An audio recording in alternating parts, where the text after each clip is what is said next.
Good evening, students. Welcome to the session. So, I hope you have revised the last session. And can somebody discuss what we have done in the last class? Can somebody recap for me? Yes. So, we started with the statement of total income, right? So, what all do we take into the total income? On the receipt side, what all do we have? Yes. Gross receipts, Yes. Then,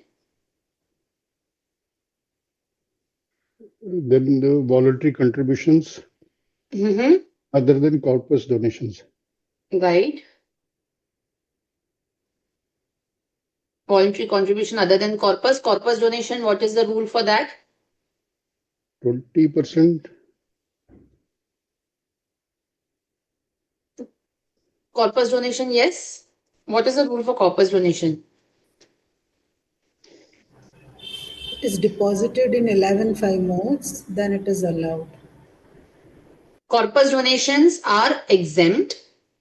Yes, corpus donations are exempt. It is not considered as the taxable if it is deposited into the modes specified in 11.5. Jyoti, applied, that's the application. I'm just talking here about the receipts that are taxable. Right? Then, in case of the repair and renovation of the trust, if the religious trust, if the corpus donations are received, then what is the condition there? so it is not considered as income, and there are certain provisions provided applied for the purpose for which it was received, Correct. and the amount is not utilized for making contribution donation to other trusts. Absolutely.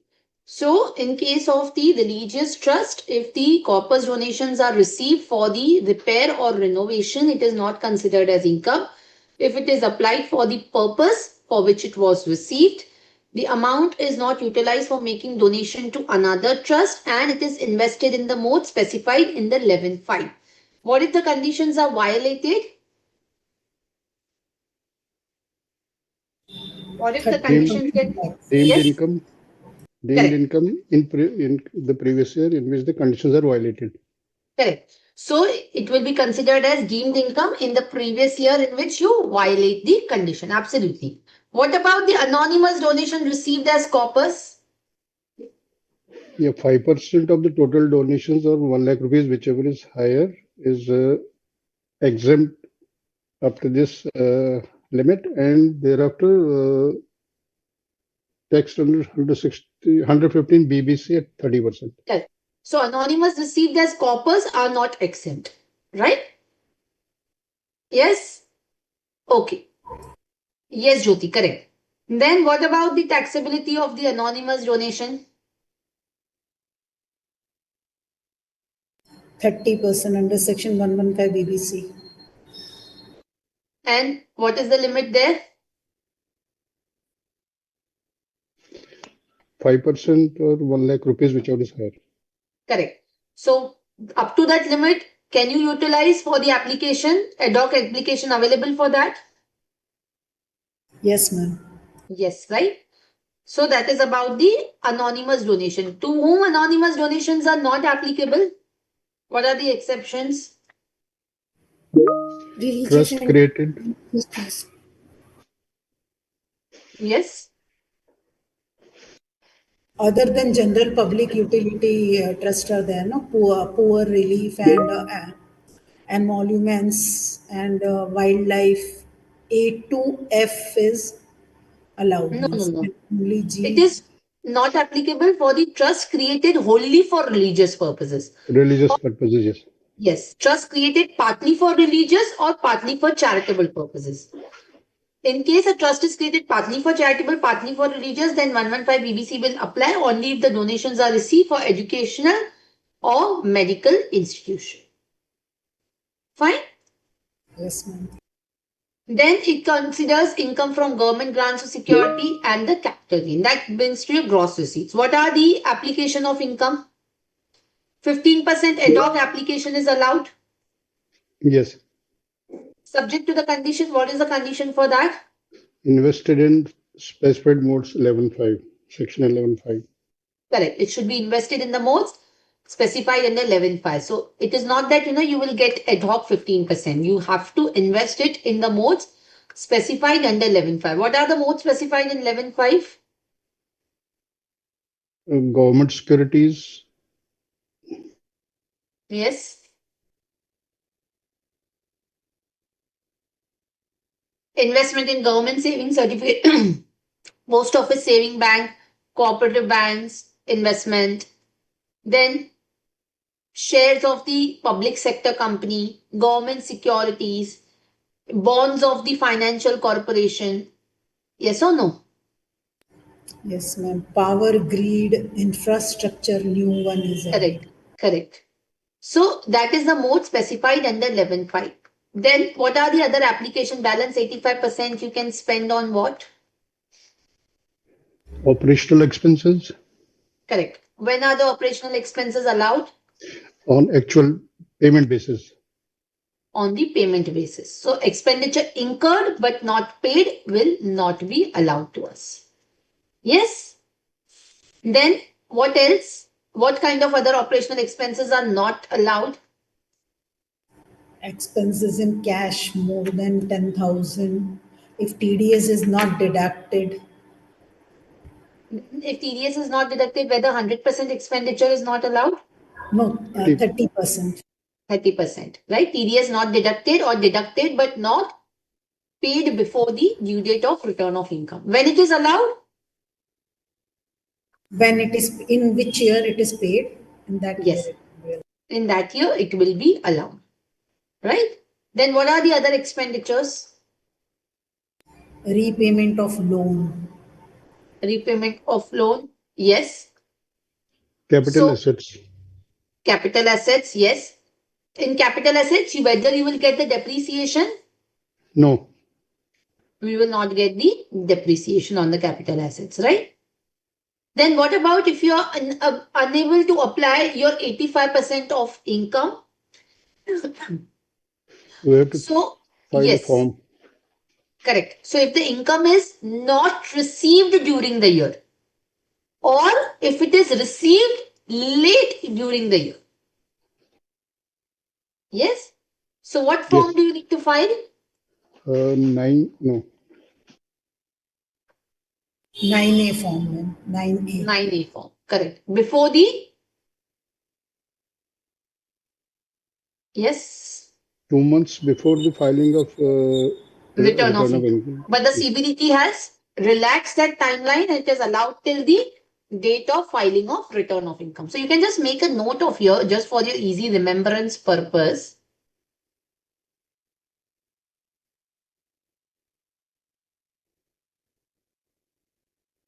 Method of accounting.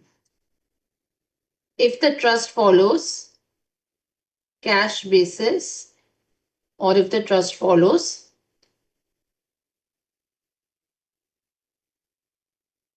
accrual basis.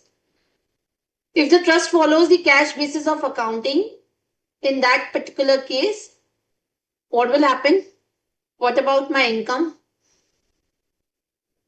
It is already allowed under cash basis, so it will be allowed. Already considered under cash basis, there is no question of accrual here. Yes, So income is recognized on receipt. Correct? And my payment is recognized on when I make the payment of the expenses. Sorry, not the payment, the expenditure.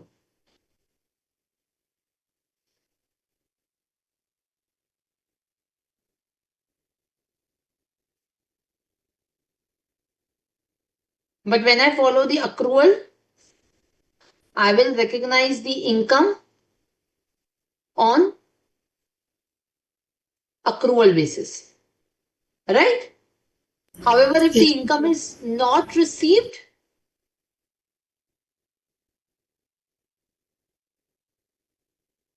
so if the income is not received, then I need to exercise the option of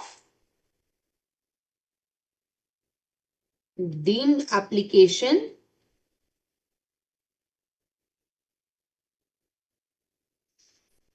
by filing Form 9. Form 9. By filing Form 9, right? So then if income has to be applied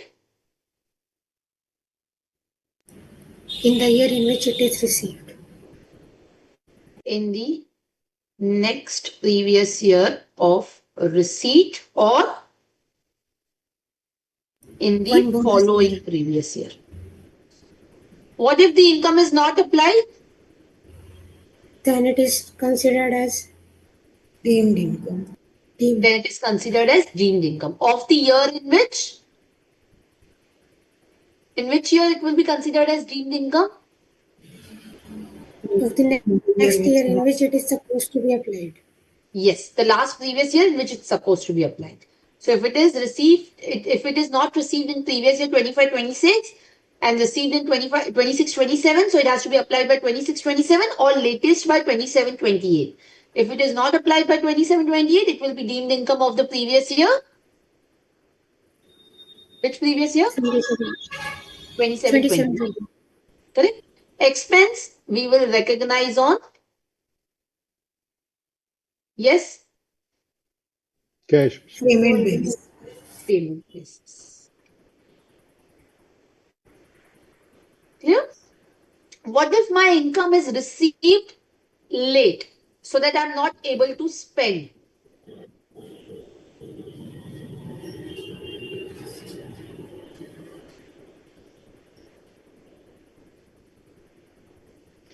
Yes, It can be applied in the year in which it is applied. in which it is applied. Applied. No, Same year. Deemed application. deemed application, but how much time do you get for the deemed application? 1 year. Yes. So in the next year, you have to apply. Are we clear? So that will be given as the deemed application again.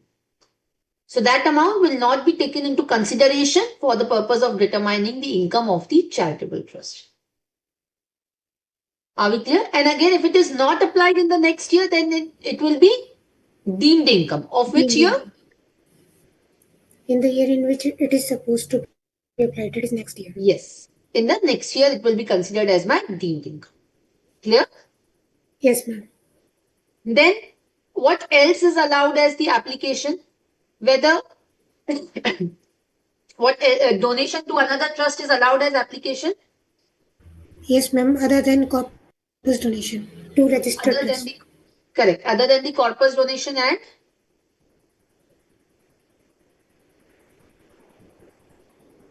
yes, what else is not allowed for the donation to another trust? Up to 85% it is deemed to be applied. Only 85% of the amount is deemed to be applied. Yes. So amount paid by way of the corpus donation to another trust, it will not be considered as the application of income because when you get the corpus donation, it is exempt. So when you apply out of corpus donation, when you apply for the corpus donation also, that will not be considered as the application. Second, the application of the or donation to the trust out of the accumulated income. So any amount paid out of the accumulated income of the trust to any other trust is again not considered as the application. Yes or no? So Yes. you get an option. If you are unable to apply the income, you have an option to accumulate the income. Yes or no? And if you pay out of the accumulated income, then it is not considered as the application of income. If you pay out of the accumulated income as a donation to another trust, then it is not considered as the application of income. Clear? Yes, ma'am. Fine. Then only 85% of the donation paid is considered as the application of income. But what does the CBDT circular say in that aspect?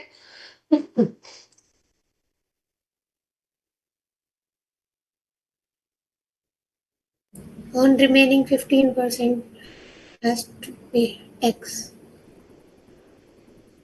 No.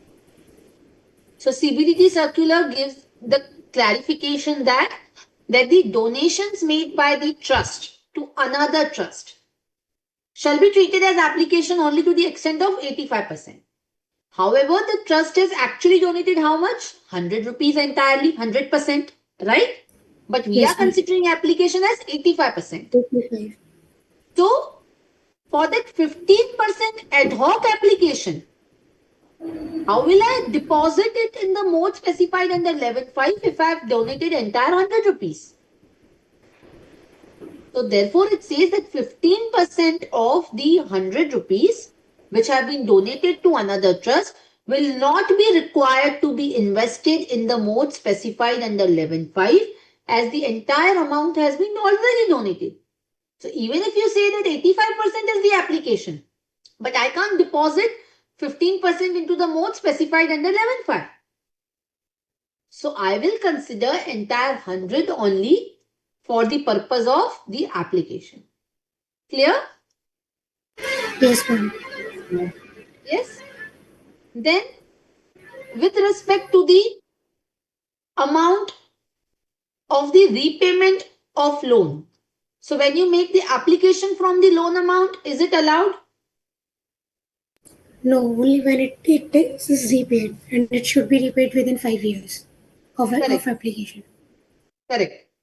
So when you apply the amount of loan to incur any expense, buy any capital asset, then in that particular case, it is not considered as application. But when you repay the loan, that is considered as application. What are the other conditions? Loan should be in India. It is application. Application should be in India. Yes, It is not from Repayment corpus. within 5 years. correct. Repayment should not be in cash exceeding 10,000. Not repayment, the application from the loan. TDS should be deducted on the loan. Yes. TDS should be deducted on the expenses paid from the loan. Expenses. Yes. No benefit to the specified person referred under 13.3. Yes, very good. Payment should be within 5 years. Yes, correct.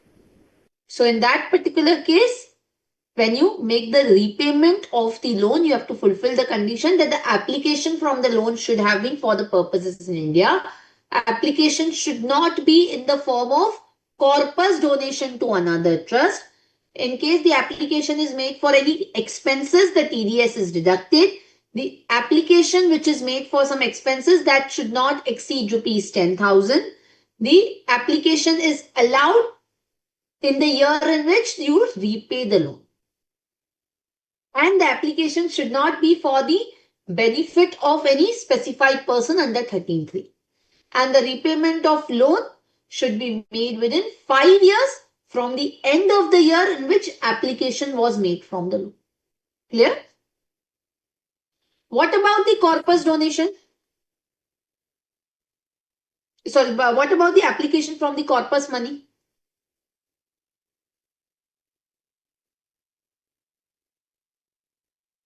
If the amount is spent from the corpus donation, whether it will be considered as application? It would be considered as an application only when it is deposited back to the corpus. Correct. And it should be deposited within 5 years of its application. Correct. Absolutely. So when, for example, when you receive the corpus donation, that is exempt. When you spend out of corpus donation, that will also not be considered as application. However, if you deposit the amount back in the mode specified under 11.5, which are maintained specifically for corpus, then from the income of that year, the application will be allowed to the extent of the amount deposited back. And if the application from the corpus money was for the purposes in India, application was for expenses on which TDS has been deducted, the application was for expenses which are not made in cash over 10,000, the application should not be for the corpus donation to another trust. And it should not be for the specified person under 13(3). And this will be allowed only when you invest the amount back in the mode specified in 11(5) within 5 years from the application of the corpus. Clear? Yes, ma'am. Yes or no? Any questions till now? Yes? Then what about? Yes. Any questions? Yes, ma'am. This corpus donations is reinvested in 11.5. Can you explain us with an example? Sure. Practical. Yeah, I had given this example here also, I think. Yeah. So let's say if you look at this, 10 lakh was received as a voluntary contribution that it will form part of the corpus of the trust and shall be utilized for purchase of building. Now this 10 lakh, this will remain as exempt. Yes or no? Yes, ma'am. 11.5 mode. Unless it is Deposited, yes, deposited in 11.5 modes. yes, deposited in 11.5 And if expensed for building only, whichever purpose we have taken, yes, means taken that but loan. unless it is what kind of donation? Unless it is anonymous donation. So if it is received as anonymous donation, then it is not exempt. Even if it is a corpus, if it is anonymous corpus donation, it is not exempt, right? Yes? Yes, yes, ma'am. So this 2 lakh is, let's say, utilized for the construction of building. Will it be considered as an application? Yes, ma'am. No, Because it will not purchase be of considered. No, it is not application because this 2 lakh is made or the application is made from the corpus amount. So if this is exempt, when I spend this 2 lakh out of 10 lakh, this will also not be considered as application. What will be considered as application is if I deposit, let's say 1.5 lakh back in the mode specified in 11.5, then it will be considered as application of income. Clear? yes, ma'am. So because this 10 lakh is entirely exempt, जब मैं exempt amount से कुछ spend कर रही हूं, मैंने उसे tax ही नहीं किया है. सो मैं जब टैक्स कर रही हूं तभी ही मैं एप्लीकेशन के लिए अलाउ कर रही हूं. मैं आपकी इनकम एग्जेम्प्ट करूंगी 11 के अंदर only when you apply it for certain purposes. Otherwise, I will tax your income. But this 10 lakh is unconditionally exempt. उसमें से अगर I am spending something, that will still be not allowed as application. It is when from the current income I deposit it into the mode specified in 11.5. Then it will be considered as application provided it is deposited within 5 years from the end of the year in which this is utilized for the application. Is this clear? Yes, ma'am. Thank you. Yeah. Okay. Then what else is allowed as the application?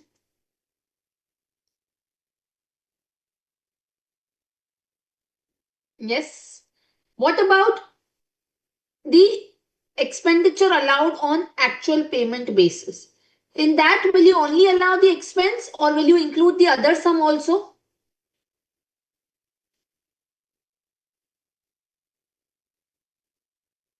So if you remember, we did an example in the question also that we had done. So when I say here that the expenditure is allowed on the payment basis, so this will include all kind of sums, right? Not only the actual expenditure.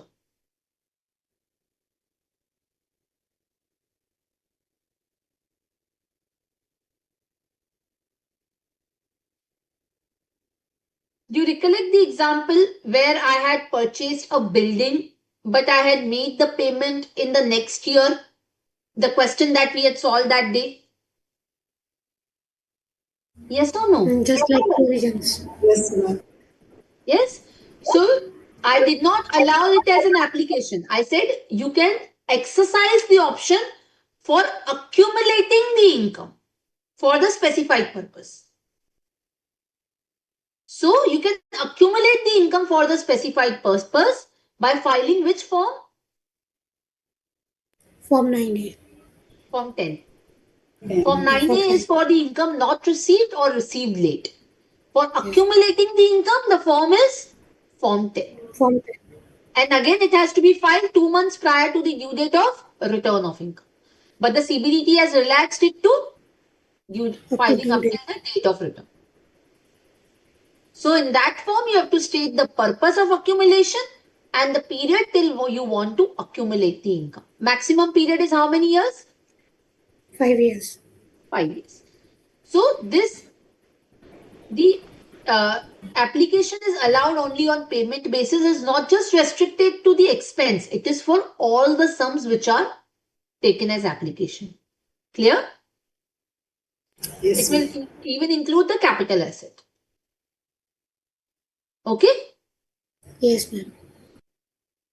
So sum would be allowed as the application in the previous year in which you actually make the payment of that.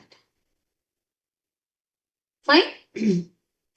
Now what if you are not able to, you violate the conditions for accumulation of income? What are the conditions for accumulation of income?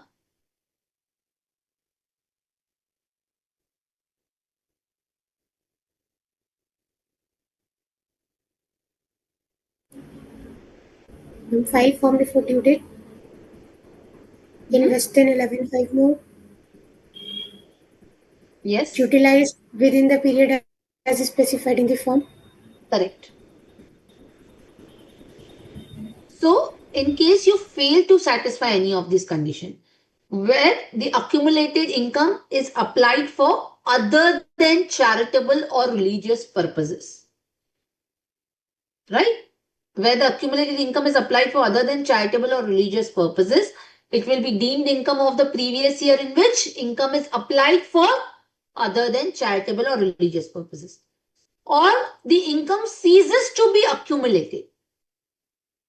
Then it shall be deemed to be the income of the previous year in which the income ceases to remain accumulated. Or income ceased to remain invested in the mode specified in 11.5. Then the income shall be deemed to be the income of the previous year in which it ceases to remain invested or deposited in mode specified in 11.5. Or the income is not utilized for the purpose for which it is accumulated. Then it will be deemed to be the income of the previous year when it is not utilized, the last previous year.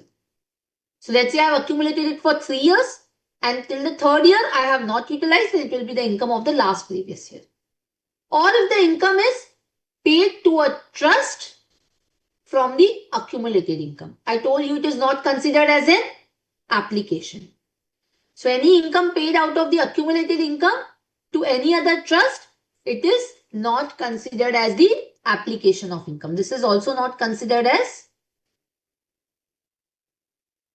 application. Yes or no?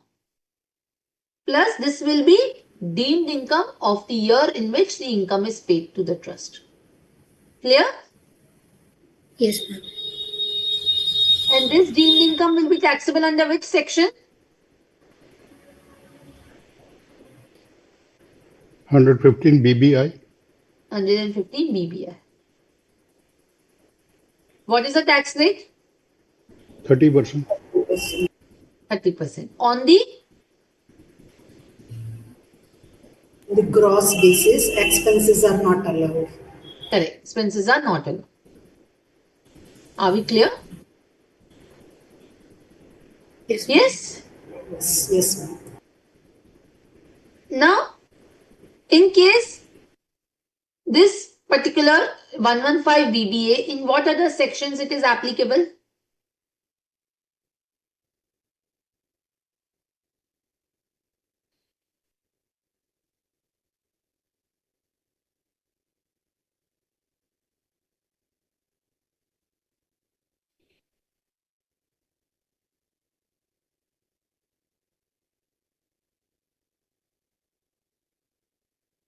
Section 13.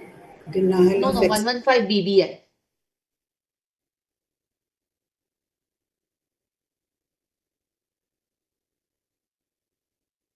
BBI is applicable in what other circumstances?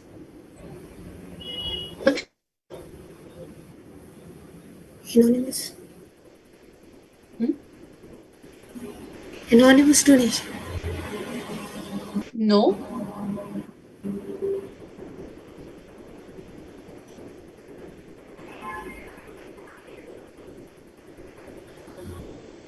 Not anonymous 115 BBI.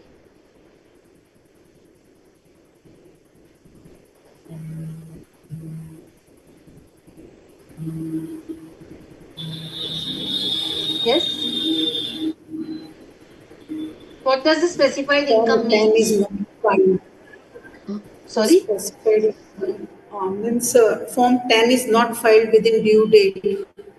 Yes, accumulation is not allowed if the Form 10 is not filed within the due date. So where income is accumulated without filing Form 10. So where Not accumulation is applied not for allowed. charitable. Yes.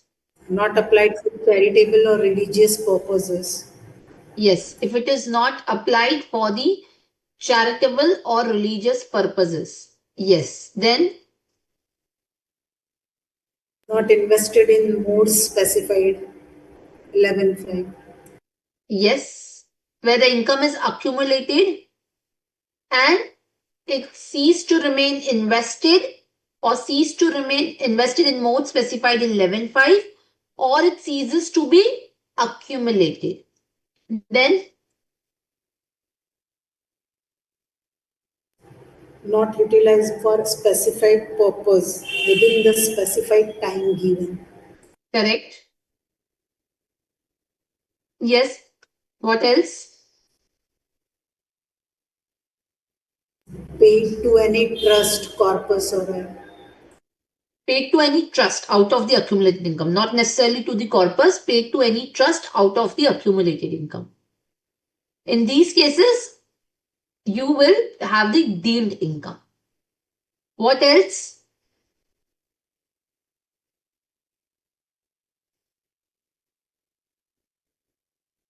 If the income is not received during the previous year or income is received late, then you have an option of deemed application. It shall be allowed in the year of receipt or in the next following year if it is for the income not received. If for the income received late, it should be applied in the next previous year. Now let's say you do not apply it. If you do not apply, this will be deemed income of the previous year, following the previous year, or in the case of income received late, it will be the deemed income of following year. So it will be deemed income taxed at the rate of 30%. Yes or no? yes, ma'am. Then what else?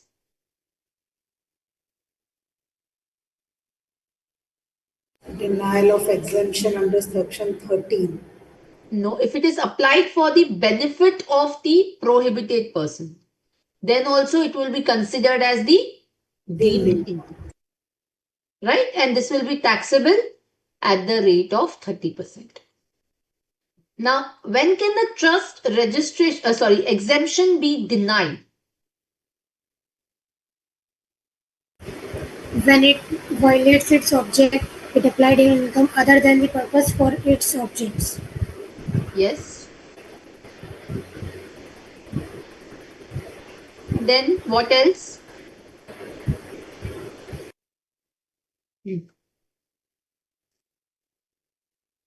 For private religious Yes. purpose. Exception Yes. is women, children, scheduled caste, scheduled tribes. Correct. So if it is applying the income for the private religious purposes or for any particular religious community other than scheduled caste, scheduled tribe or women and children, right? Then if it is applying the income for the benefit of any specified person or prohibited person under 13.3. Who are the prohibited person under 13.3? Trustees. Author, founder, trustee, relative of trustee, author, and member, any person who has made substantial contribution to the trust amount exceeding 50,000. 1 lakh. Oh, sorry, 1 minute. Yes. Amount exceeding 1 lakh. 1 lakh or 10 lakhs in aggregate. In aggregate, yes. Where the founder is HUF, then the members of the HUF. The relatives of the founders or the trustee. And the concern in which the above have the substantial interest. What is substantial interest? In case 20%. of company, yes. In case of company, 20% or more of voting power, and other case 20% or more of profit sharing. Correct. Then when can it be said that the income is used for the benefit of the prohibited person?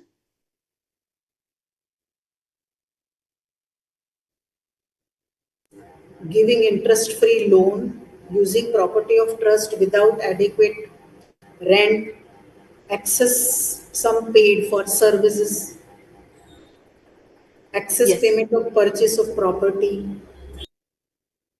Yes.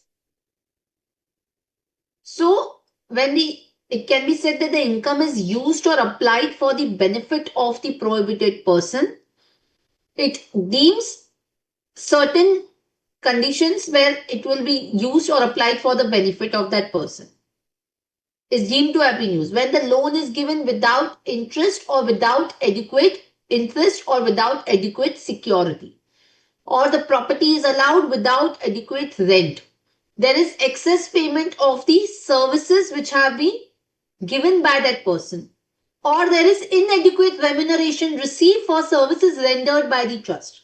There is excess payment for the purchase of the property, or there is inadequate consideration for the property sold. There is diversion of income or the property in favor of that person, or there is investment in the substantial interest concern. If the funds of the trust are invested in any concern in which these person have the substantial interest, then it will be considered that it is applied for the benefit of that person. What is the exception to that? Educational and medical services provided. That is there. There's one more exception.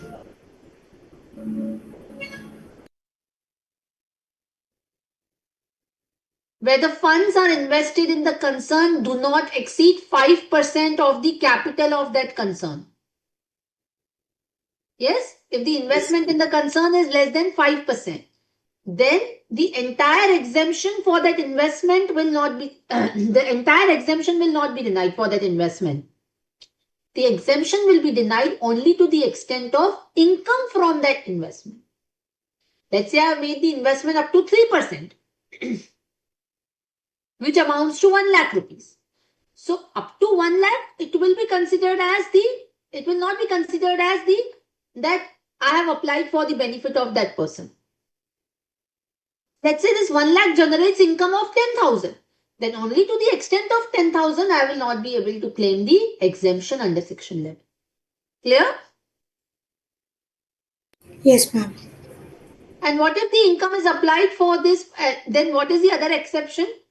The other exception is that where the charitable trust or religious trust is running an educational institution or medical institution or a hospital, they shall not be denied the exemption if they are just giving the benefit to the specified person.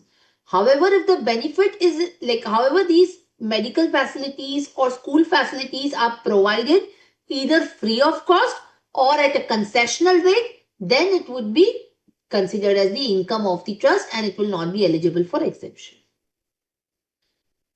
Now, if the trust applies for the benefit of this prohibited person, what happens? In the hands of the trust, there will be denial of the exemption. What else?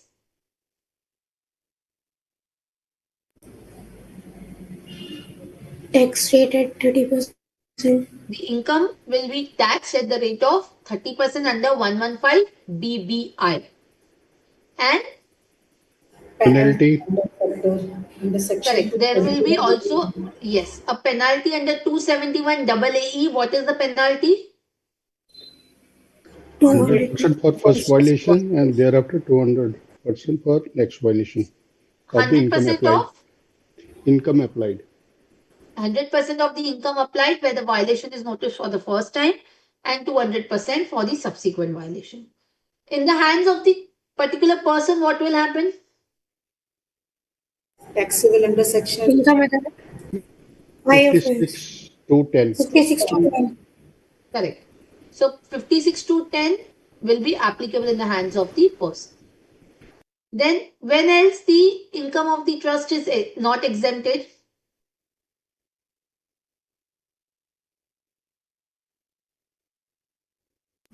Object Not of applied. general public utility. If Yes, object more of than general public. 20%, more than 20% of total resident trading or business. Correct. So if the trust is engaged in the object of general public utility, and in that particular case, if the trading receipts exceed the 20% of the total receipts, right? So income of the charitable trust is not going to be considered as exempt if it involves carrying of the nature of activity as a trade, commerce or business, right? So this is only applicable when the trust is having the object of advancement of the general public utility. Yes or no? Any other case? When registration or re-registration form not filed on time. Form 10 is not submitted on time, return of income is not filed, then the benefit of accumulation is not available to the trust and the income will be taxable. Yes? What else?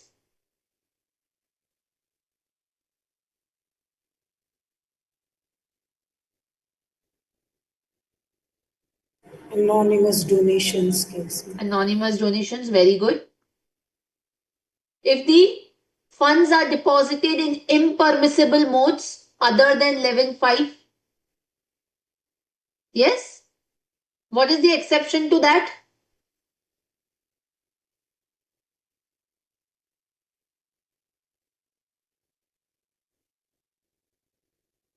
Funds are from PGBP income. Correct.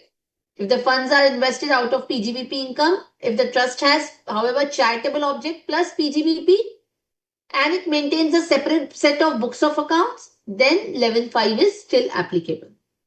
Then they have to still invest in funds in the 11.5. Or the assets are held out for less than 1 year. Ineligible assets are held for less than 1 year. Clear? Yes, ma'am. In case of capital gain, what is considered as the application of income? Either cost of assets or depreciation. Any of one. No. In case of capital gains. Capital gain. If entire capital gain is utilized for acquiring new asset, then it would be Still deemed to be considered as cost of asset. If the entire capital gain are utilized, then in that particular case, the entire, if the entire sale consideration is utilized for the new asset, then entire capital gain.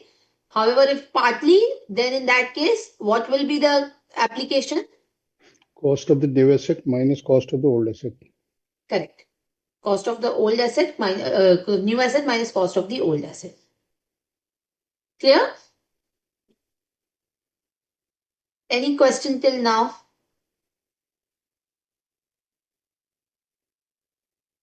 Yes?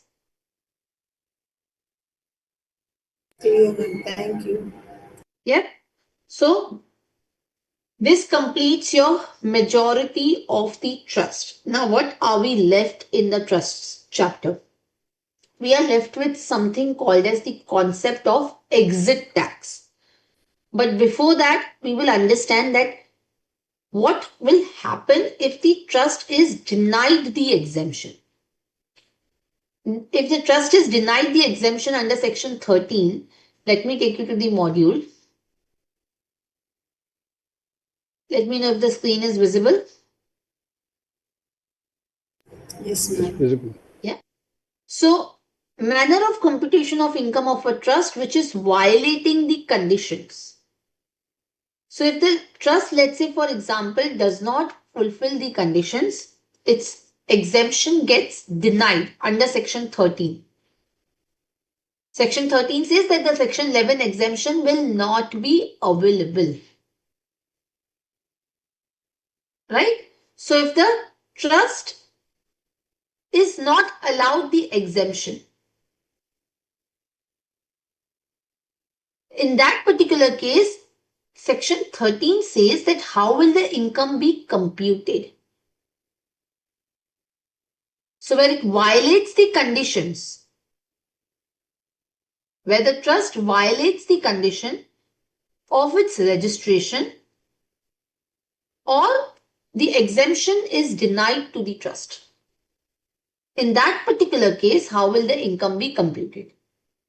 So if a trust violates the condition, then the income shall be allowed or shall be chargeable to tax after allowing the deduction for the expenditure other than the capital expenditure. Why so? Why we will not allow the capital expenses?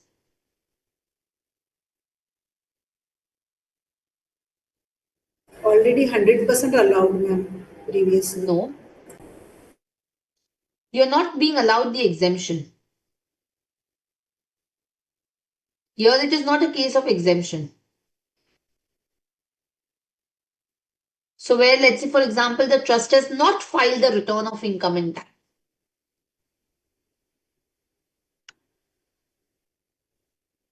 Then we are not claiming the exemption.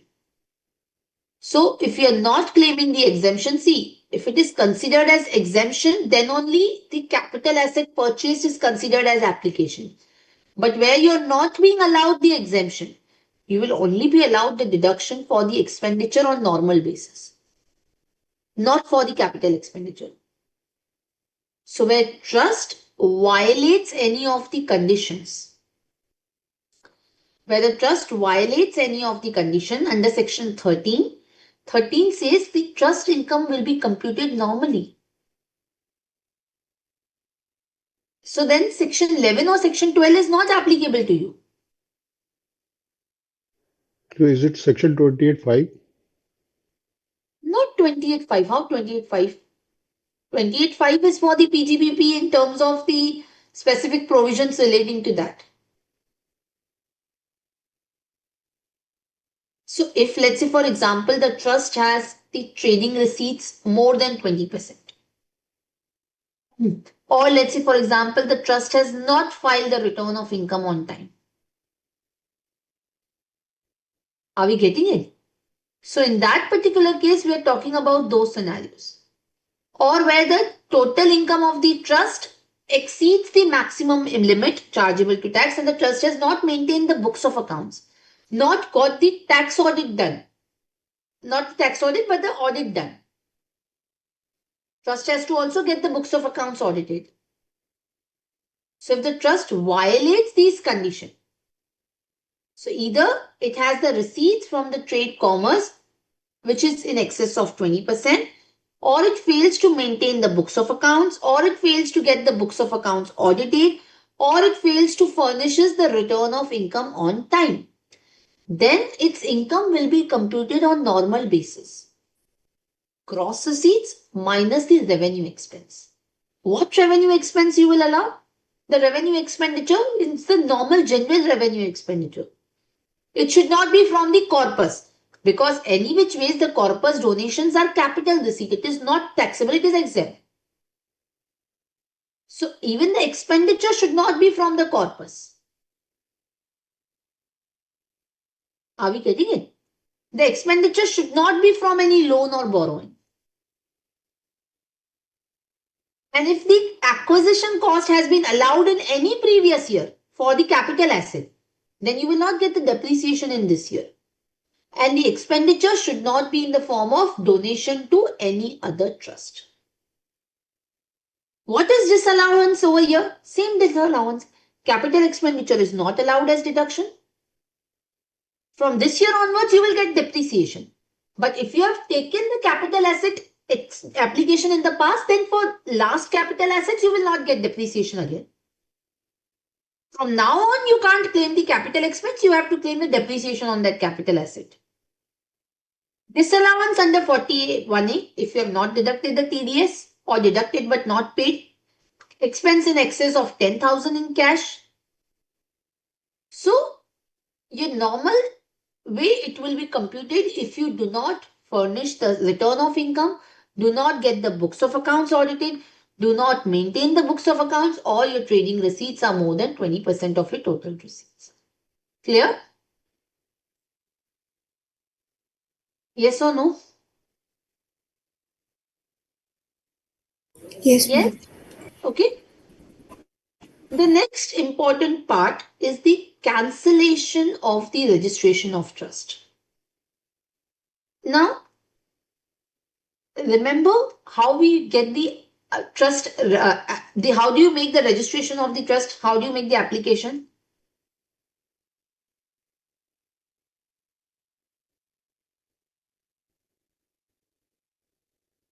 Yes, Yes, ma'am. Before commencement of activities, provisional registration 1 month prior to commencement of previous year. yes. Validity And for 3 years. correct. And if it has commenced the activity, then Final registration 6 months of commencement of activities and correct, 5 years from assessment year in which application is made. correct. So once you commence your activity, you can apply for the final registration. So at least 6 months prior to the 6 months of the commencement of activity, you can apply for the final registration. So to whom you have to make the application? Principal CIT or CIT. Principal CIT or CIT, right? So when you make the provisional registration, will the CIT make the lot of inquiries? Answer is no, No. right? So the CIT will grant the registration within 1 month itself, the provisional one. But if you're making the final registration, he will have to give you the registration within 6 months from the end of the quarter in which you make the application, after satisfying himself about your genuineness of your activity. He will make the detailed inquiry and then pass the order. Yes? Now, Yes, ma'am. once you have applied for the registration, then the CIT also has the power to cancel your registration, CIT or the PCIT. Right? So if the provisional registration is given, there is no problem because they are giving it without detailed inquiry, and then they'll make the inquiry once they give you the final registration. So when they give you the provisional registration, they cannot deny that you not commence the activities. They can make a detailed inquiry when they do the final registration. But once they have given you the final registration, they also have the power to cancel your registration. Right? So they can also cancel your provisional registration also. What are the situations? If the CIT has noticed the occurrence of the specified violations. What are the specified violations? So the specified violations are where the income of the trust has been applied for other than the objects of the trust.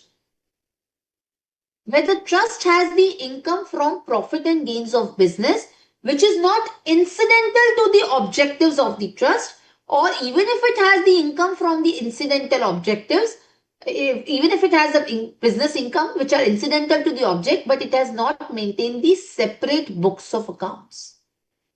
Or the trust has applied the income for private religious purposes or for the purposes of the benefit of particular religious community or caste. Or it has any activity which is not genuine, which is not carried out in accordance with the conditions on which the registrations were granted. Or it has not complied with any other requirement under any law. Or the application contained the false or incorrect information. Are we getting this point? So the registration of the trust can get cancelled in these particular circumstances. Are we clear? So just write it over here.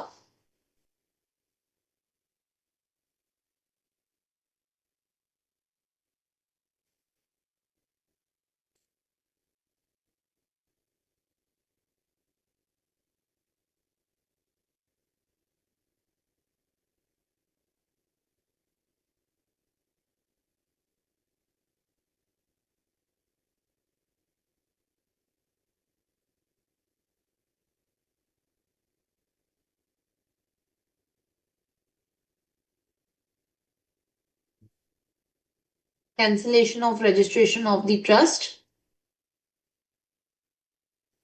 on occurrence of specified violation.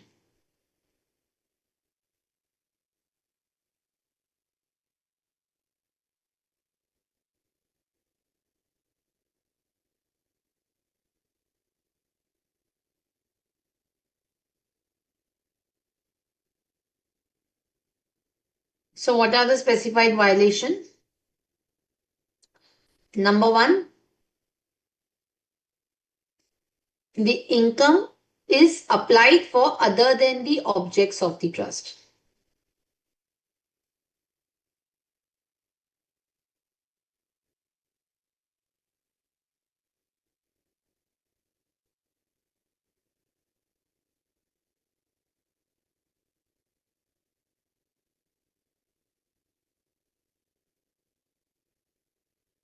Secondly, the trust has the business income,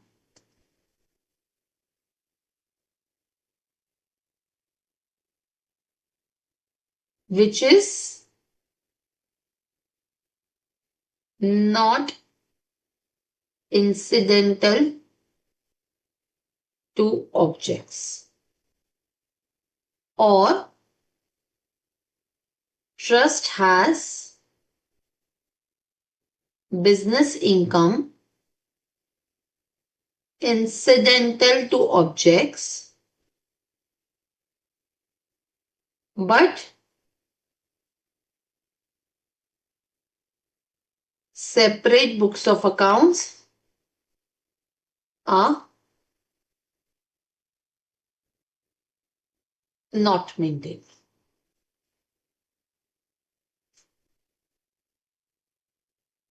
Or the income is applied for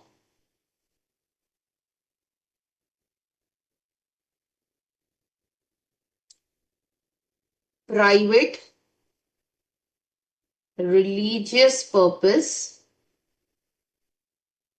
or for benefit of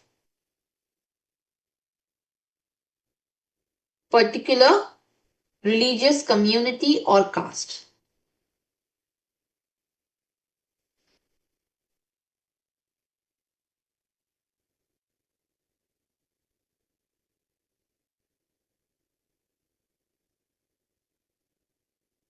Or the activities of the trust are not genuine.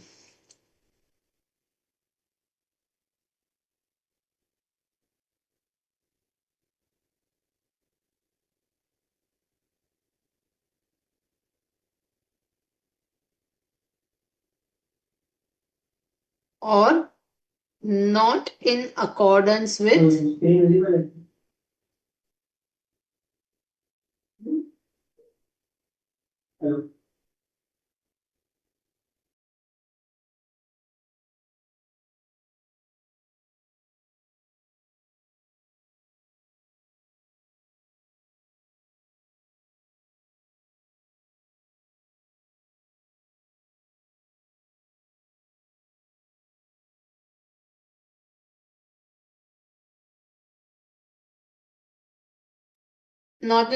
with the conditions of the registration, or the trust has not complied with the requirements of any law.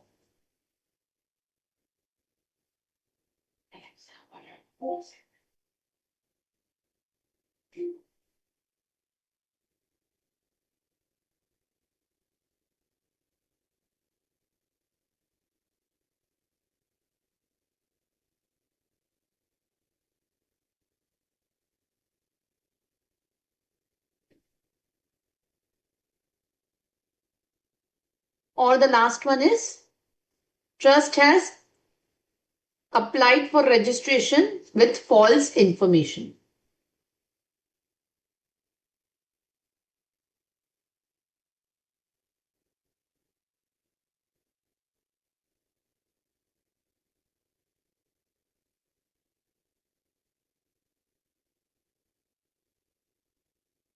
Clear? Then in case of these occurrence of these specified violations, or the CIT has received a reference from the AO. If the AO believes that the trust is not conducting the activities in order, or AO thinks that the exemption of the trust should be denied because it is either not accumulating the income in accordance with the conditions of that, it has not applied the income, it is applied for some benefit of specified person, then AO can also make a reference to the PCIT or CIT. So in those particular cases, the PCIT or CIT can cancel the registration of the trust.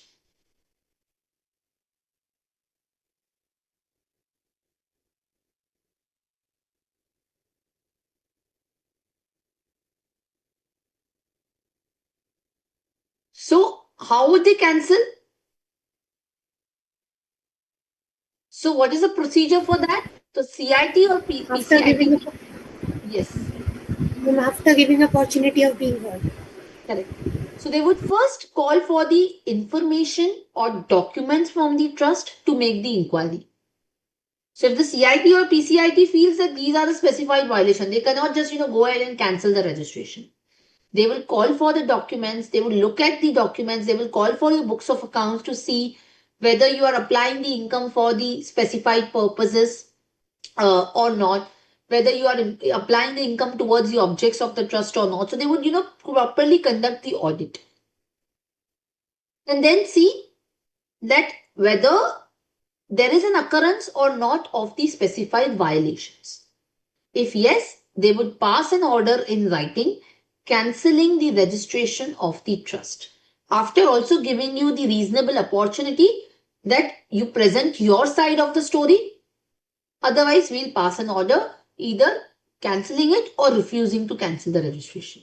And they would also pass forward a copy of this to the assessing officer, because once the registration of the trust gets cancelled, it will not get the exemption. What is the time limit for passing the order?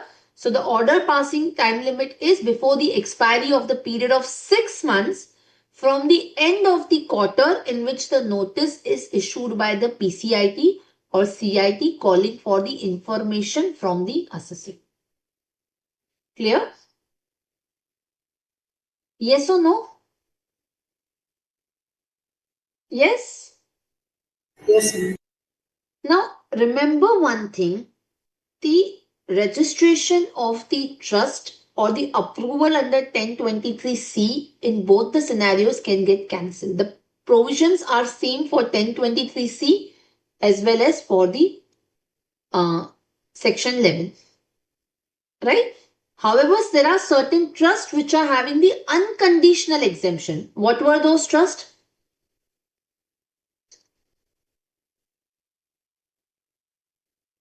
Which are the trusts which have unconditional exemption?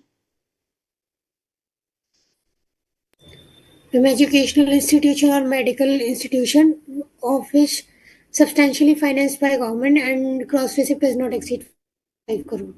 Correct. So there are certain specified trusts like Clean Ganga Fund, Rajiv Gandhi, PM Fund, all of those. The educational institution which are solely existing for educational purposes and not for profit. Or medical institutions which are substantially financed by the government. Or educational institutions which are solely existing for education and not for profit, and the medical institution whose combined gross receipts are less than 5 crore. If these are the kind of trust, they need not even apply for registration. So if they are not applying for registration, there is no question of cancellation also. They do not have to fulfill any condition. Their exemption is unconditional, meaning they don't have to follow any of these particular provisions. There's no requirement to accumulate the income, to apply the income for charitable, religious purposes or educational purposes, nothing like that. The only requirement that they have is that for the educational institution, their activities solely should be for education. That is the only requirement and not for profit. What do we mean by solely for education?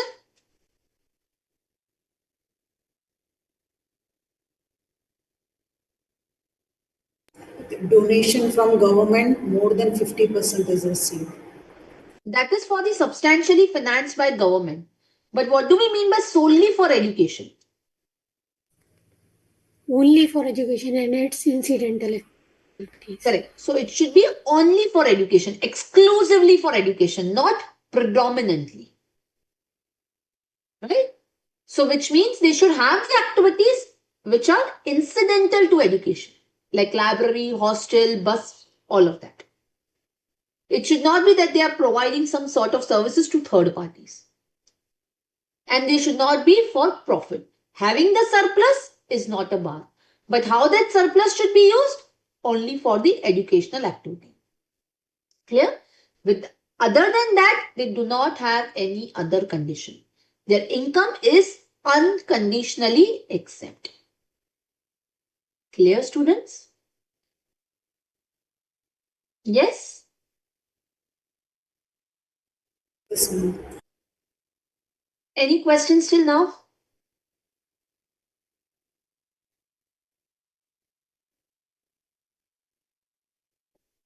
Yes?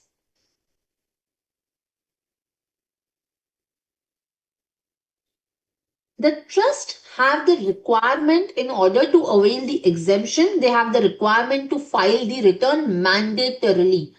What if they do not file the return mandatorily? We just now discussed denial of exemption. Yes. So if the trust wants to claim the exemption either under 1023C or 11, they have to mandatorily file the return of income, that too before the due date of 139(1). Right? So if the total income exceeds the maximum amount which is not chargeable to tax. And they have to also mandatorily maintain the books of accounts and other document.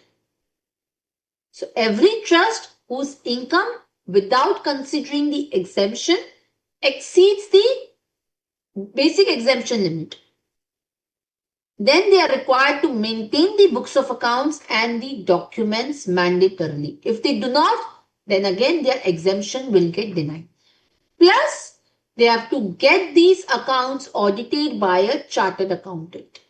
This is not a tax audit, students. This is an audit required for the trust. And they have to furnish this audit report 1 month prior to the due date of return of income. Which will be what? 30th of September. Clear? If they do not maintain the books of accounts or get the books of accounts audited, what are the repercussions? Denial of exemption. They will be denied the exemption.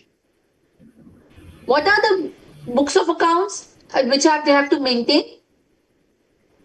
So, Rule 16cc and 17b prescribe that the report of audit of the accounts is required to be furnished in Form 10b, where the total income of the trust without the exemption exceeds rupees 5 crores.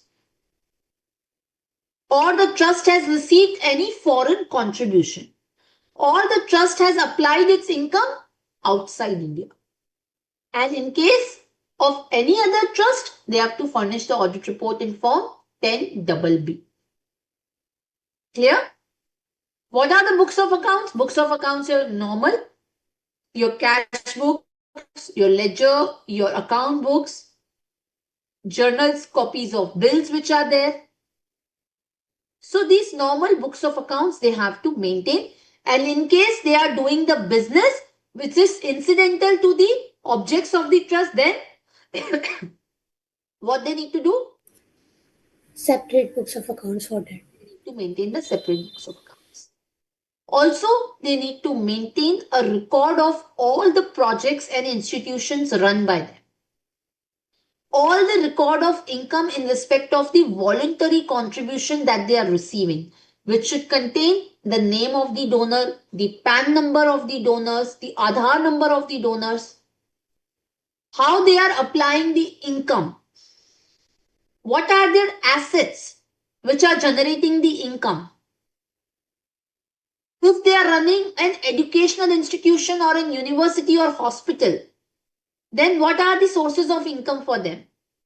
How they are applying the income? If they are paying the money to any other trust or institution or university, then the records of that. If they are making the application outside India, if they are exercising the option of deemed application, if they do not receive the income or receive the income late, they have to maintain all those records. For the income accumulated or set apart, which is deemed application again, they have to maintain all the details. They have to maintain the details of the amount deposited in the mode specified in 11.5. Are we getting this particular point? So, how they are applying the income, that is important. So, they have to maintain all these records in detail. Yes or no? Any question? Then, if they are doing the deemed accumulation, if they are doing accumulation, how they are making the application for that? In which year they are applying? To whom they have made the payment? Or if they have received the income late or not received, when they are applying it? To whom they are applying it? Or if they have received a corpus donation, from whom they have received? If they have received a donation for the repair of temple, if they are religious trust, then they have to maintain the record of that. They have to maintain the record of loans and borrowings, all the assets held by them, all the specified person to whom they make the payment. So these accounts need to be maintained in detail. And these have to be maintained for how many years? 10 years. They have to be maintained for a period of 10 years. Are we clear? Yes? Any question, any doubt?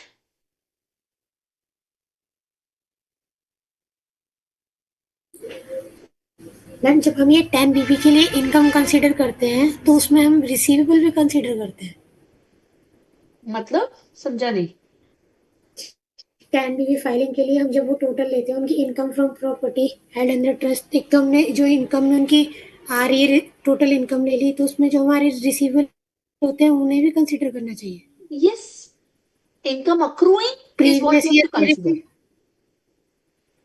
नहीं previous year के नहीं जो income आपकी accrue हुई है भली receive नहीं हुई है that you have to consider not of the previous year you don't have to take the receivables मतलब प्रीवियस ईयर की हमें इस ईयर रिसीव हुई तो प्रीवियस ईयर की ऐड और इस ईयर की हमें नेक्स्ट ईयर रिसीव होगी तो वो लेस नहीं see if you receive of the previous year you have to see whether you had exercise the option in the previous year of deemed application right so in that year you would have already taken it previous year की जो ये साल में receive हुई है जो पिछले साल आपने रिसीवेबल दिखाई थी वो तो आपने ऑलरेडी इनकम में कंसीडर की होगी ना so if you are following the accrual basis of accounting that's what we discussed yes ma'am so if you look at it we just now had a discussion over here if you follow the accrual basis you recognize on accrual so you would have recognized in the last year on accrual yes so again this year you will not recognize okay ma'am thank you ma'am okay any other question any doubt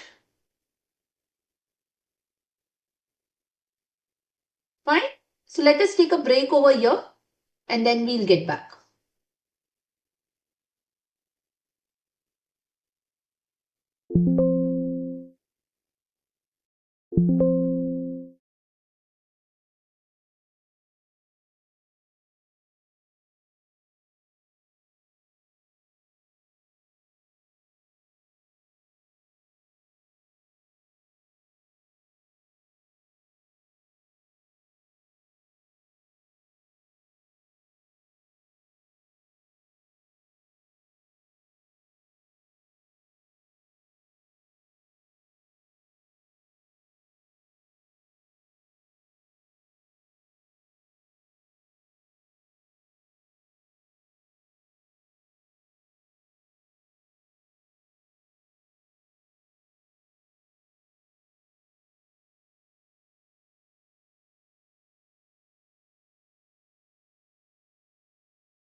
start with the final part of our discussion, which is on the concept of tax on the accreted income.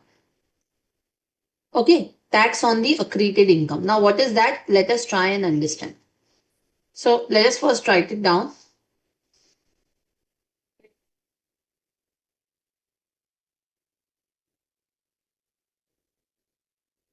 Tax on the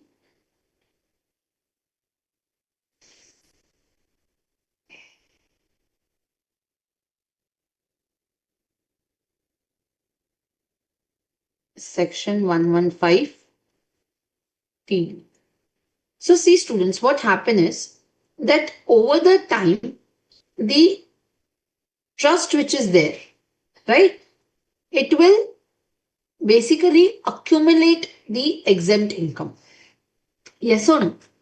Trust का जो income है, that is exempt. Even though it is exempt on fulfillment of certain conditions, but at the end of the day, it is exempt. Yes or no? Now, the trust will accumulate this income, the exempt income, in the form of different assets. It will keep on buying the assets. That is what you will consider as application of income, right? Now, when you consider that the trust income is exempt, subject to the condition that it applies its income for the charitable purposes,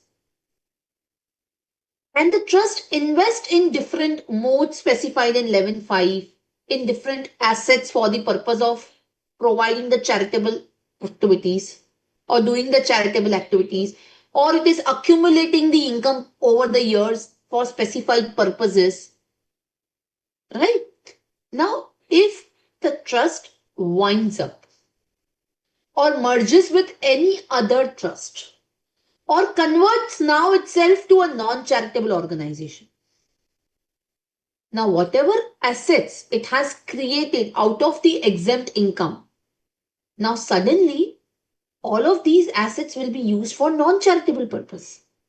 So till now I have given you the exemption hoping that you will use it for the charitable purposes. And suddenly you convert itself to a non-charitable organization or you wind up your structure. So that means you have used the exempt income then to utilize it for non-charitable purpose. So now income of the previous years now cannot be brought to tax. There is no provision to tax your assets also, which have been created over the period of time. So therefore, there is a concept of exit tax, tax on accreted income, which has been introduced under chapter 12EB under section 115TD, that whatever benefit of exemption you have taken and you have accumulated it in different assets, you have built the corpus of the trust. Now you cannot convert suddenly yourself into a non-charitable organization without paying any taxes. So this section 115TD imposes an exit tax at the rate of 34.944%.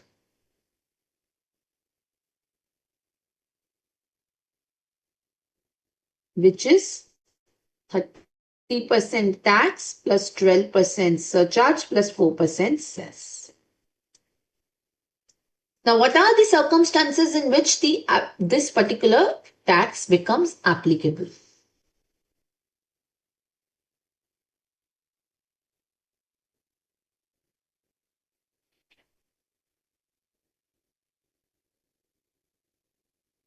Number one, when the trust converts the charitable trust into a non-charitable organization.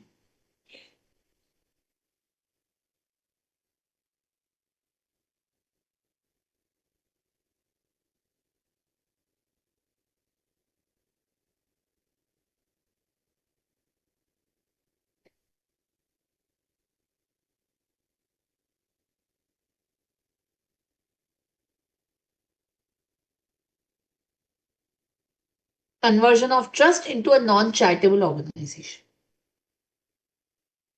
What do we mean by that? Now, a trust will be deemed to be converted into a non-charitable organization if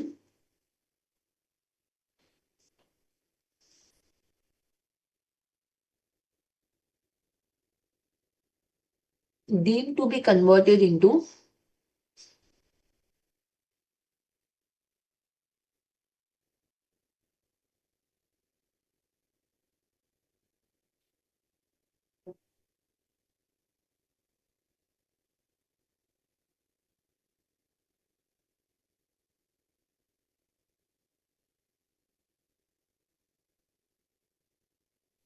when the registration of the trust gets cancelled. When the registration of the trust has under 12AA or 12AB or 1023C has been cancelled.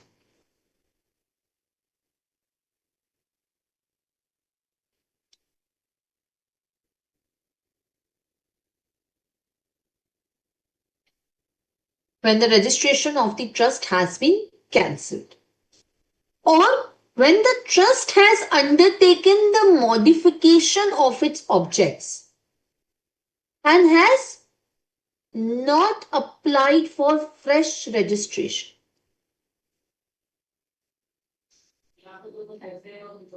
Do you recollect I told you when the trust has modified the objects, it has to apply for the fresh registration, yes or no? Yes or no? Yes. So if it is not applied for fresh registration or it has applied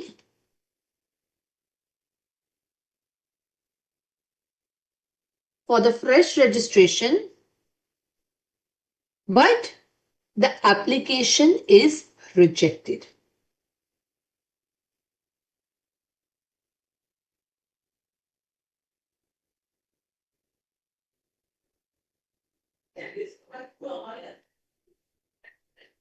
Clear?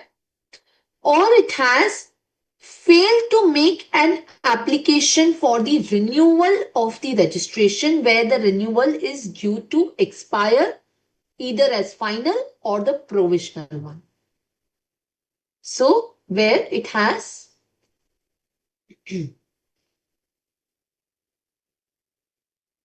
failed to apply for re-registration, where the registration is due to expire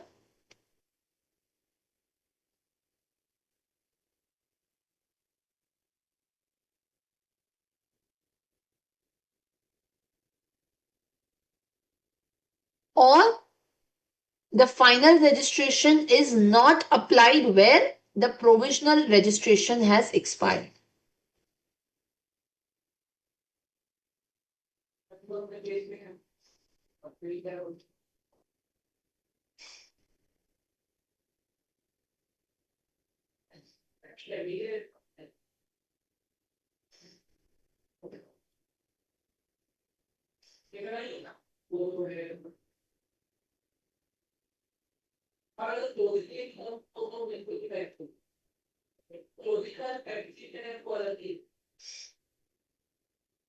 Clear?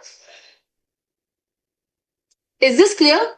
So if the trust has converted itself into a non-charitable organization, it will be deemed to be converted into a non-charitable where the registration of the trust gets cancelled. So do you recollect I told you the registration of the trust can get cancelled on occurrence of the specified violation.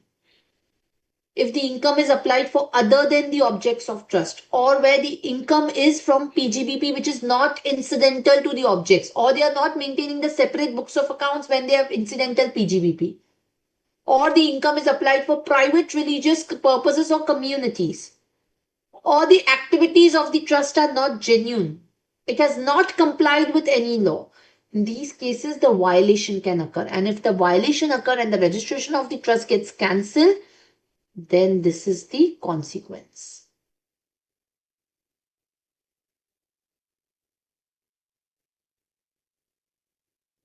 Yes, or it has applied for the modification of the objects of the trust. And it has not applied for the fresh registration. You recollect I told you this, within the 30 days of modification, they have to apply for the fresh registration. And failure to do that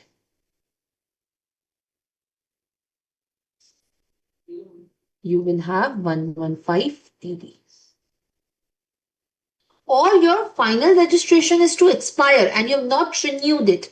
Or the provisional registration is to expire. You have not made an application for final one. And in that particular case, it will be considered that you have converted yourself to a non-charitable form. Clear?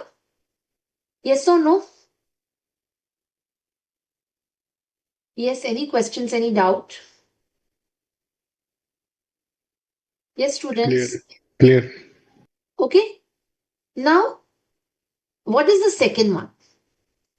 The second scenario is where the trust has merged with an entity which is not having the similar objects as that of this trust. Even though it may be registered under 12AA, 12AB or 1023C, but it is not having the same objects as that of this trust. So, merger of a trust with any entity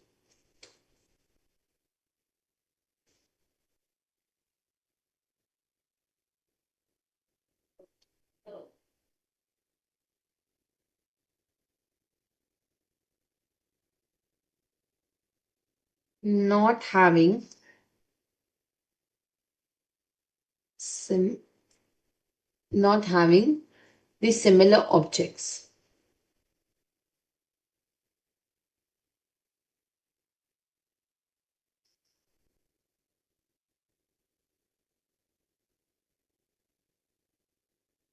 And registered under 12AA B or 1023 C. So where the trust has been registered but it is not having the similar objects and you are merging with that particular trust. Any questions till now?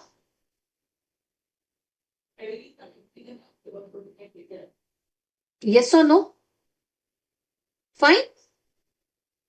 Now, there is an exception to this. What is the exception?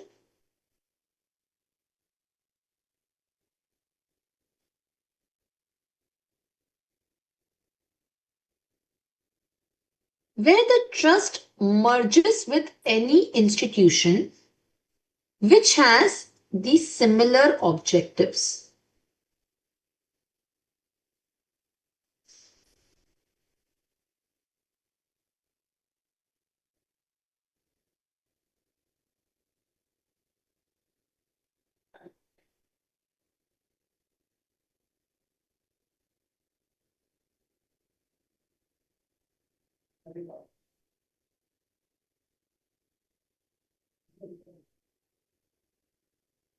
Right? So where the trust, charitable trust, merges with another trust, then 115 TD will not be applicable if that institution has the similar object.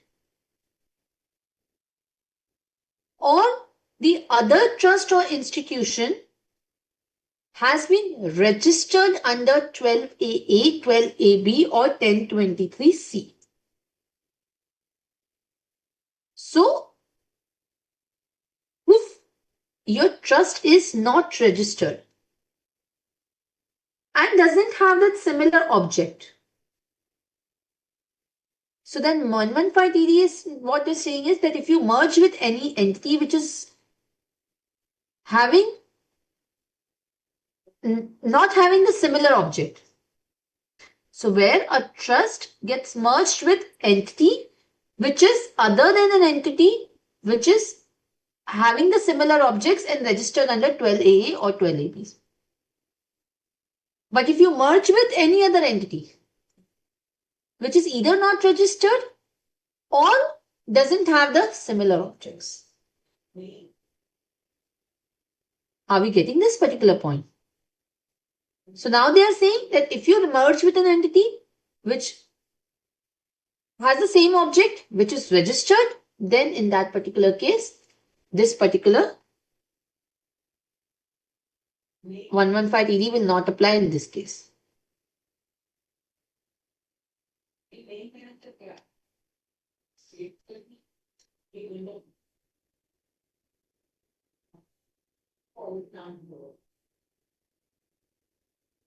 Third scenario. And this is the amendment for your attempt. This was earlier not there. Okay.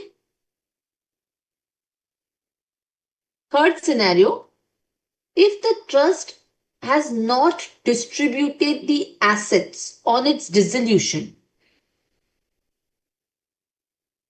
if the trust has failed to distribute the assets on its dissolution to any other registered trust within 12 months of its dissolution, then also this particular provision will be applicable.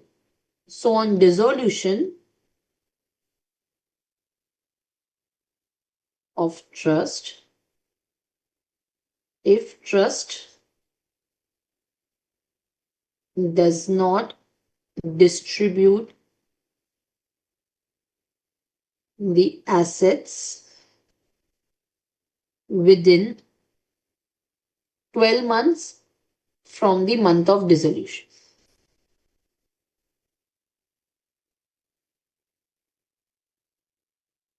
It will be considered that it has converted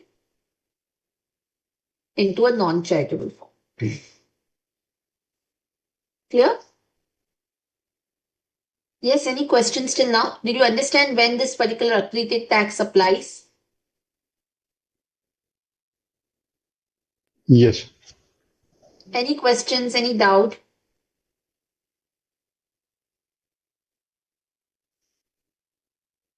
Fine.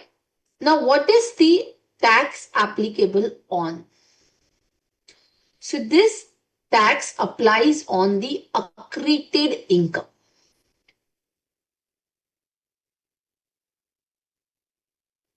It applies on the accreted income. What do we mean by the accreted income? So, accreted income is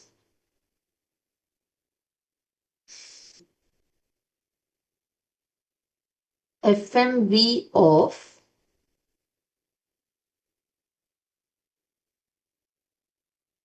total assets as on the specified date. My accreted income is FMV of the total assets as on the specified date. Okay? FMV of the total assets as on the specified date less the total liability.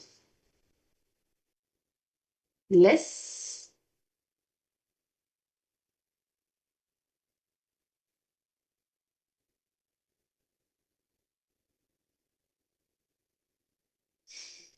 Are we clear? So FMV of total assets minus the total liability.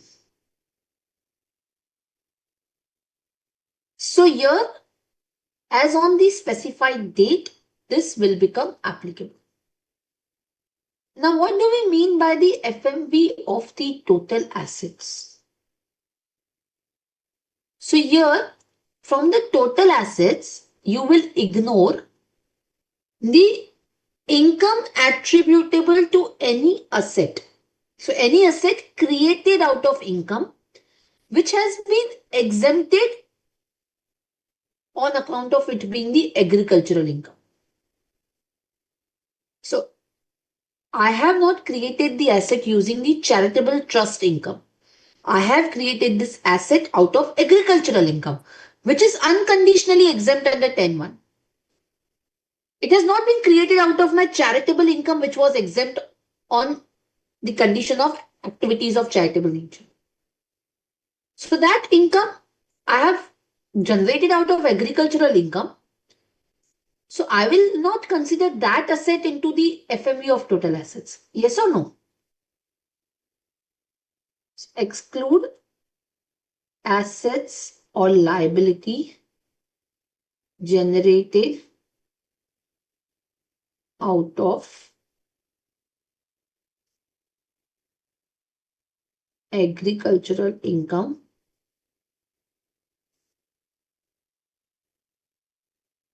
exempted then. Secondly, the assets generated out of income which are acquired by the trust after its creation but before getting the registration. So when I get the registration, it is only after that point in time that I start availing the exemption under 11. Yes or no? When do you get the benefit under 11 or 12 or 1023C? After registration. After registration. Right?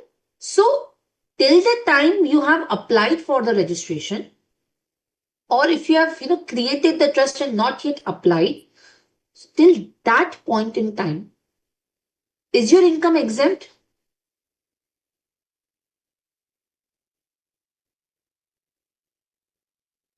No. No, right? So from the date your registration became effective, right? The approval comes to you, the registration comes to you from the first day of the previous year. So from the date you claim the registration, so even if you apply the registration mid-year, but you will get the registration with the retrospective effect from the first day of the previous year. So from that date you will consider the asset. Prior to that, if you have any asset already being there, which is not created out of exempt income, that we will not consider. Fair point?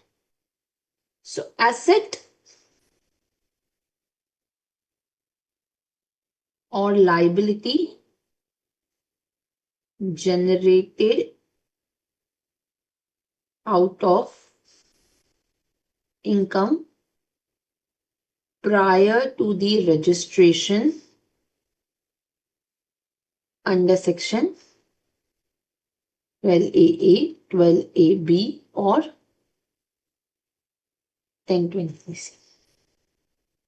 Third, the assets and liability which have been transferred on dissolution to another charitable trust registered under 12AB or 1023C within the 12 months from the date of dissolution, that have to be excluded, right? So asset or liability transferred to trust registered AA, 12AB or 1023C within 12 months from the dissolution. Are we clear? Yes or no? Any questions, any doubt till now? Clear, ma'am. Clear? Now here I said FMV of the assets is on the specified date. Now what is the specified date? In case of the conversion of trust into non-charitable form. So if the trust has been converted into non-charitable form on account of cancellation of the registration or on account of not obtaining the fresh registration on modification or failure to apply for the registration, then from the date it is converted, that will be my specified date. So my specified date here is date of conversion. In case of merger, it will be the date of merger. And in case of the dissolution, it shall be the date of dissolution. That will be my specified date on which I will take the FMV of the assets. Yes. So in case of the conversion into a non-charitable organization where the registration has been cancelled, then the date of conversion is, you can write like this also.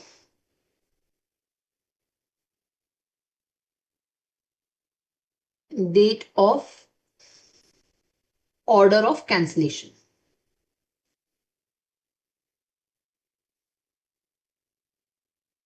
In case I have not applied for the after the modification for fresh registration, then date of modification. Or where I have failed to make the re-registration, then the last date for making the application. Date of or the last date of making the application. These will be my specified date. Clear? And within 14 days from the specified date, I will have to deposit the tax to the government under 115 TD. Clear? Any questions? Any doubt? Yes? Yes or no? Yes, students, is this understood?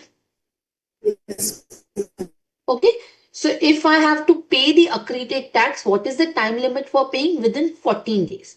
So where the registration of the trust has been cancelled, then I have to make the payment within 14 days from the period for where the appeal filing expires. So obviously, if my registration gets cancelled, I can appeal against that order. So after the appeal period has ended, let's say within 30 days, I have to make an appeal. So after 30 days period end, from that date, within 14 days, I have to make the payment of accredited tax. Or where the appeal order has been passed, then 14 days from the order of any appeal confirming the cancellation.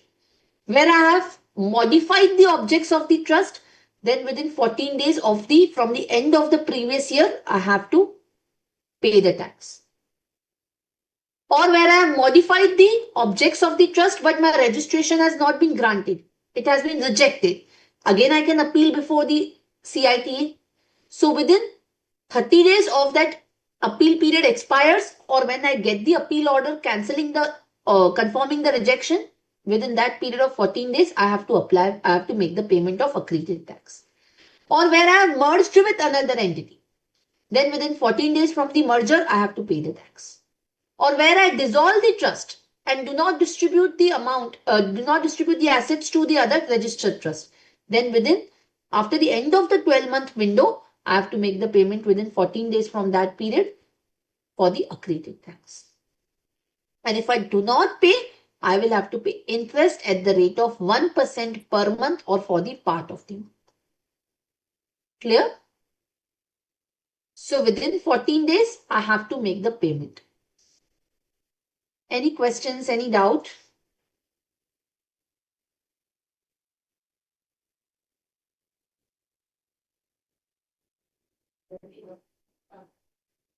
Appeal can be made within 30 days of what? What would be the Order time? passed.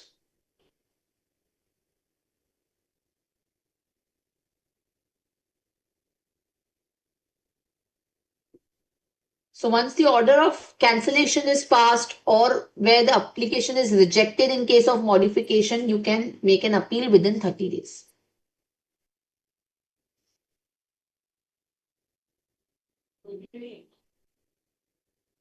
Yes, any questions, any doubt?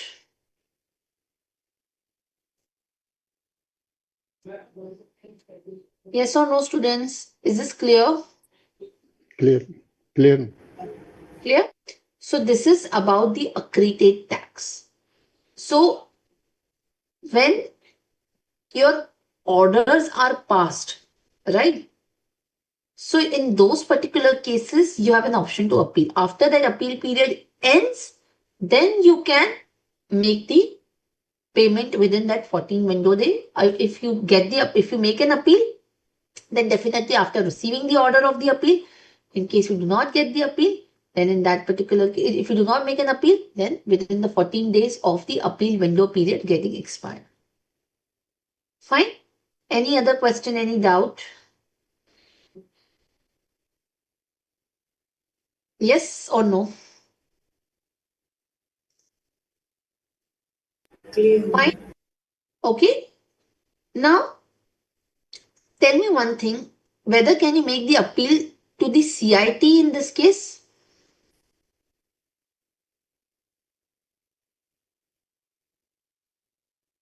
To whom can you make the appeal?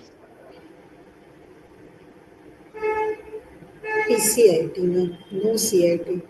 No. PCIT will pass the order, but you can appeal against these orders to the ITAT, not to the CIT appeal. Yes, You ma'am. can make the appeal against these order to this ITAT and not to CIT appeal. Are we clear? Yes, ma'am. CIT and CIT appeal will same. Correct. They're not same. They, of course, like they are. CIT appeal is the appellate authority. CIT is only the commissioner. He's an income tax officer. So both are different. But with respect to the orders passed by PCIT or CIT, you can appeal directly to the ITAT and not to the CIT. Clear? And Yes, the time limit for appeal is 60 days, not 30 days, it is 60 days. I just gave you an example of 30 days, but it is 60 days. Fine. If you make an appeal before the ITT, the timeline is 60 days. So against these orders of the cancellation, you can make an appeal. If you want, you can write down appeal to ITAT. Clear? Now, one more important aspect is what will be this FMV? What is, we will consider it as FMV. So the FMV that you have to consider as on the specified date. In respect of different shares, it is given different. So let me share you the module.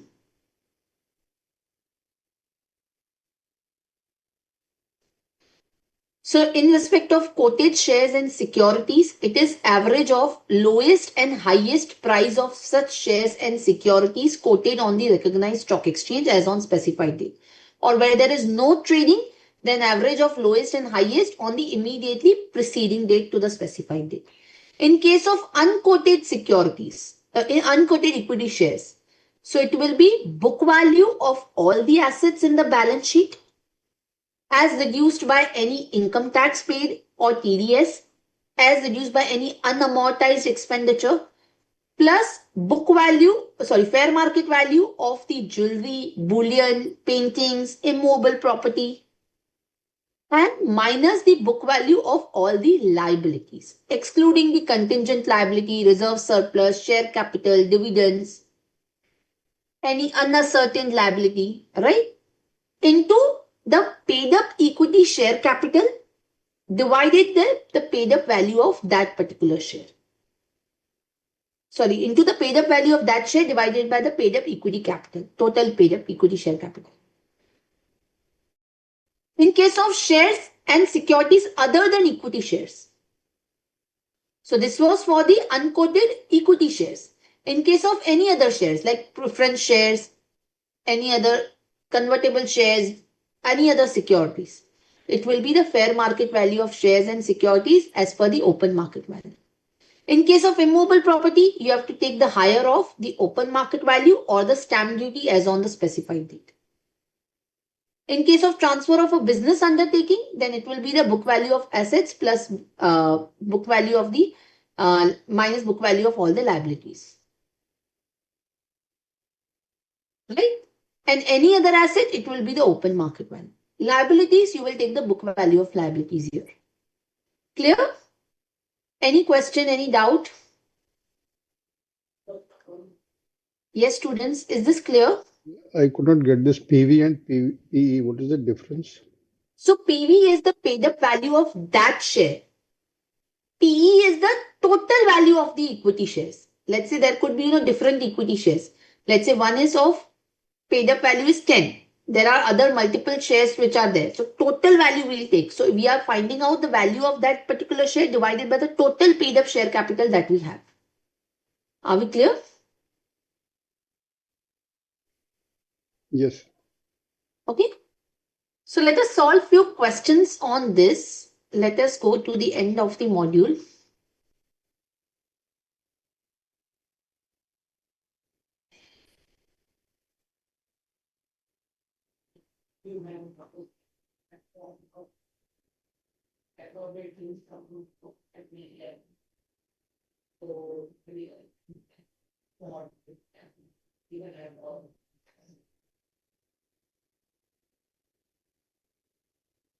Yeah.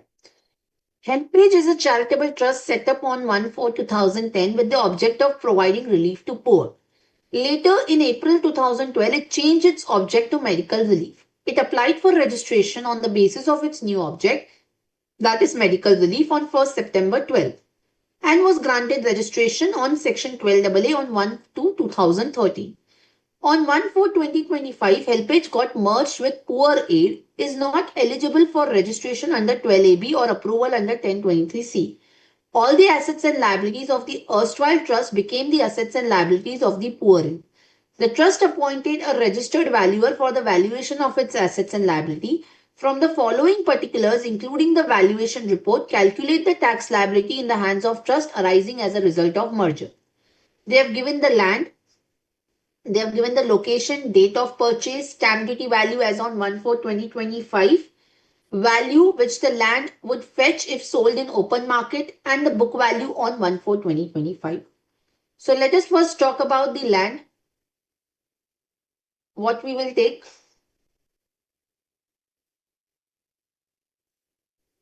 Fair market value on the specified date. Yes, what will be the fair market value as on the specified date?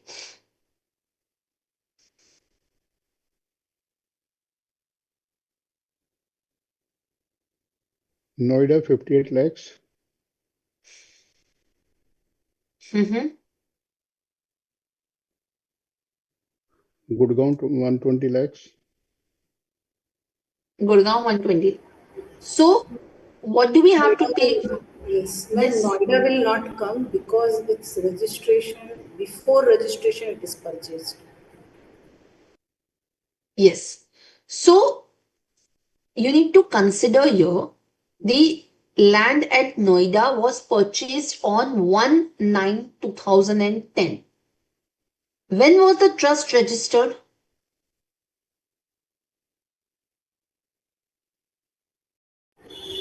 First February 2013. Correct. 1st February 2013. So will you get the registration from that time? No, right? Yes or no? Yes, ma'am.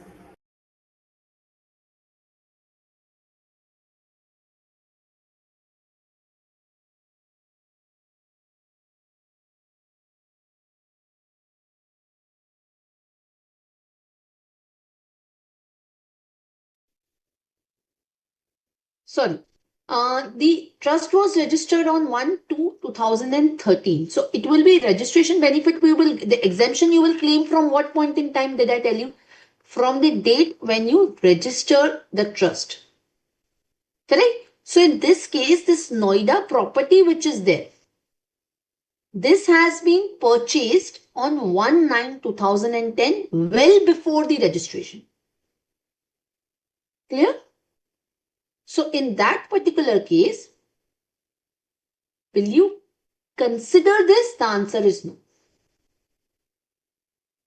So from this 55, 58, 50 is not relevant.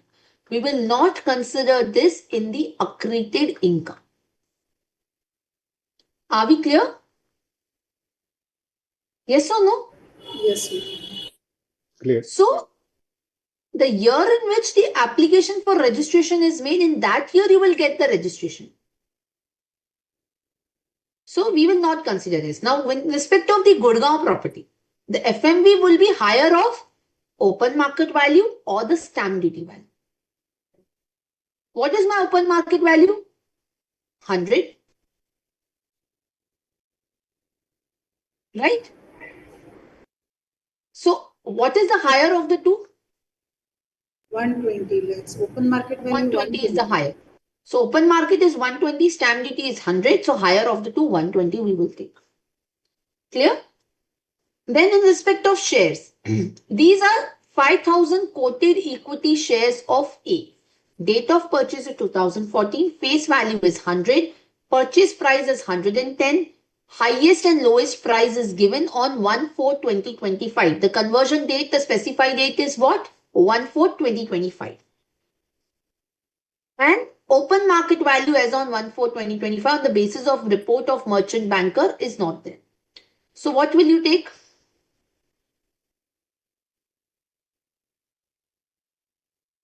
average 310 rupees. So here in this particular case, we will take the average of 300 and 320, which comes to 3110. 3110 is per share into 5,000 shares we will take. Clear? So this is what we will take for the equity shares. What about the 2,000 preference shares? These were acquired in 15 and it is 100 face value, price is 100 and open market is 180.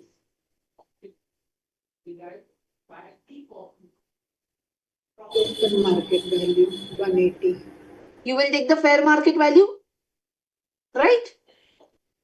So which is 180 rupees. So that is what, and again this is per share. And there are 2,000 preference shares. So 2,000 into 180. Then comes the liability. Book value of liability is 120. This includes a corpus of 12, provision for tax and reserves and surplus of 18. So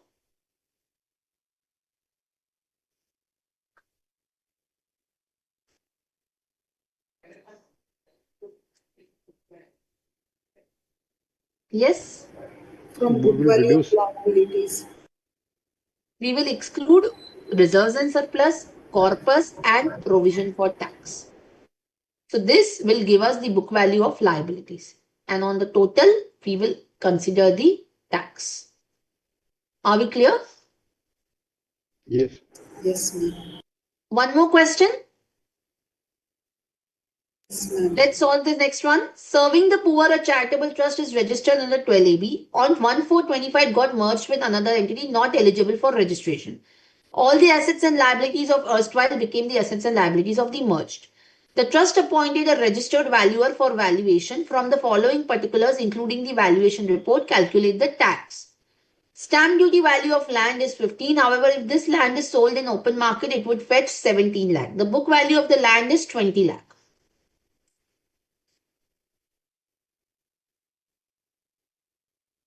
How much we will consider? 70. Higher of the two. 75,000 equity shares in Inc. Limited traded in Delhi Stock Exchange. The lowest price per share on 1/4/2025 was 75 and the highest price was 85. Book value was 67. Average price. Average we'll take, right? Then 55,000 preference shares held in N Limited. The shares will fetch 44 lakhs if they are sold in open market and book value is 25. 44 lakhs. 44 lakhs. Corpus 115, outside liabilities 19, provision for tax 5, liability in respect of payment of various utility bills 6. Will reduce. We'll take 90 plus 6, 96, right? We'll not take corpus and provision for tax. Easy? Yes? Yes, ma'am. Okay, so let us write down over here. I'll just quickly put it for you. FMV of assets means So what we have to consider is, for immovable property, what do we consider? Duty value or fair market value, whichever is higher. SDV of immovable property on the specified date, or the open market value, whichever is higher. What about quoted shares? Yes. What do we consider? Higher and lower Average average. of opening plus closing on the specified date or prior to the specified date. Okay. Then unquoted equity shares. Yes. Ma'am, opening can be lower than this, no? Yeah. Higher or lower we have to take, or opening and closing we will have to take. Average of opening and closing both. Okay. We have to take the average. We just now took the average, right? Yes, ma'am. But sometimes opening are very high and closing are very less, no? That's the reason why we are taking the average, no? To reduce off that, difference between the open and closing, we are taking the average. That's the only reason why we are taking the average. We don't have to take the higher or lower of that. We have to take the average. If on that day there is no trading, then on the prior date. Clear? Yes. Okay. What about the unquoted equity shares? Open market value. No. For unquoted equity shares, A plus B minus L. PV by PE.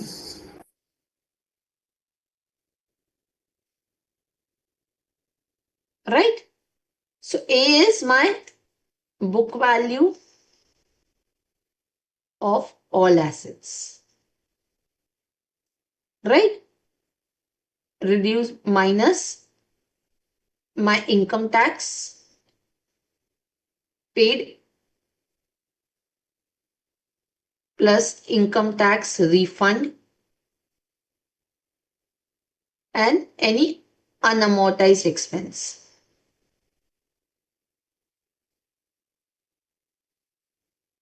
Right? B is FMV of jewelry, painting, immovable property. Right? And L is book value of liabilities, excluding paid up share capital, reserves and surplus, contingent liabilities.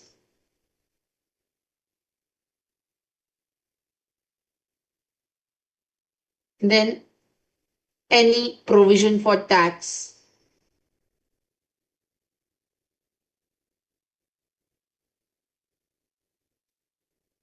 any unascertained liabilities provision.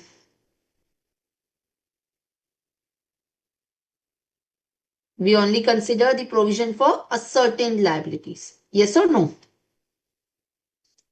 We have studied that in PGBP also.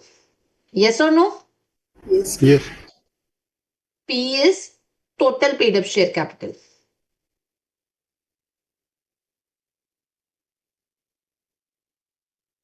And my PV is paid up value of that equity share, what we are valuing. Then, other than equity shares, what we have to take?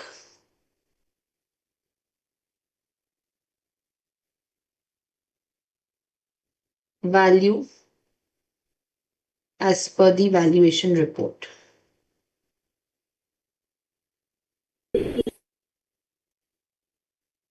Clear?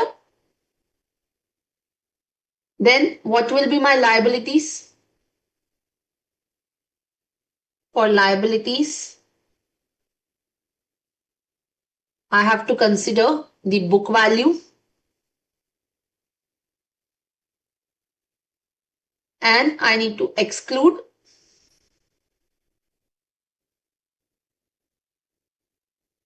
the corpus. I need to exclude reserves and surplus, any contingent liability, and any provision for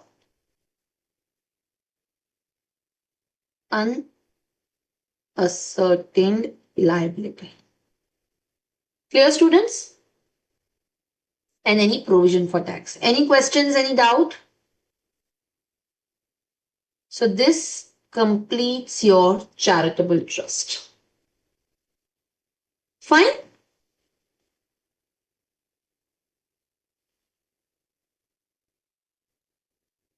Yes, any questions, any doubt?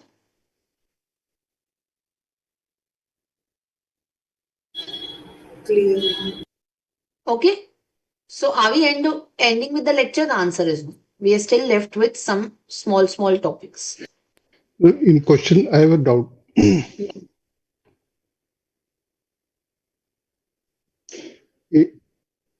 In question 7, we reduce liabilities of corpus fund, provision for taxation, reserves, and surplus, all the three.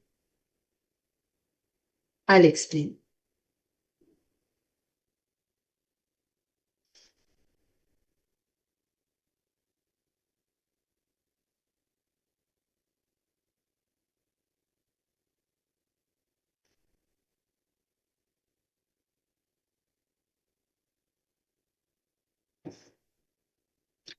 So here, the liabilities which are given are the total liabilities. And this includes all of this. Corpus fund, provision for tax and reserves and surplus. So what did I say? That we don't have to include the corpus, provision for tax and reserves and surplus. In the 8th question, they are given separately.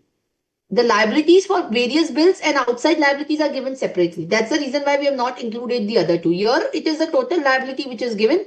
So from 120 lakh, I have excluded the 3. Clear? Okay. Yes, clear. Got it. Okay. Thank you. So now we are moving to the taxation of the private trust. We are done with the charitable trust. We are done with the REITs. Now we are moving towards the taxation of the private trust. Fine. Now, how is a private trust different from the charitable trust? Private trusts which are there, they are working for not charitable activities. They are having the separate objective. Private trusts are usually incorporated with the objective of wealth management. So usually high net worth individuals put their wealth into the private trust so that it can pass on to the generations after generations. They don't want to keep their assets in a company because company will have, public shareholders also. So they keep their shares of the company, they keep their wealth in the private trust, which is going to be derived by the beneficiaries. Right? So that is the objective with which the private trust is established. Now there are two kinds of private trust. Number 1, revocable trust. Do you recollect this?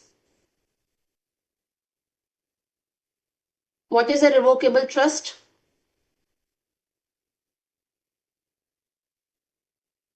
Yes, do you recollect this? What is a revocable trust? Yes. Under the clubbing of income, we had done that.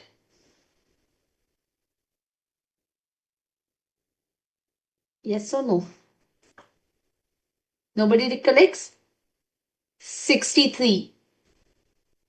Revocable trust. See, we have done the diagram also. if the transferor retains the power, if the assets or income can be retransferred to the transferor, or if the transferor has the power over income or the assets transferred. Are we clear? So then it will be income, it will be taxed in the hands of the transferor itself. Yes or no? So revocable trust is when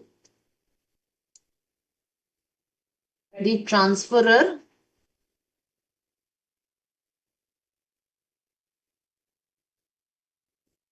has the power,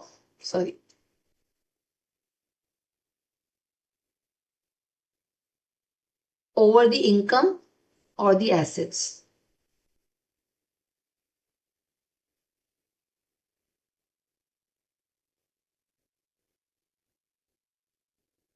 Or the transferor can get the assets back. So if the transferor has the power over the income or the assets transferred, or the assets can be retransferred to the transferor.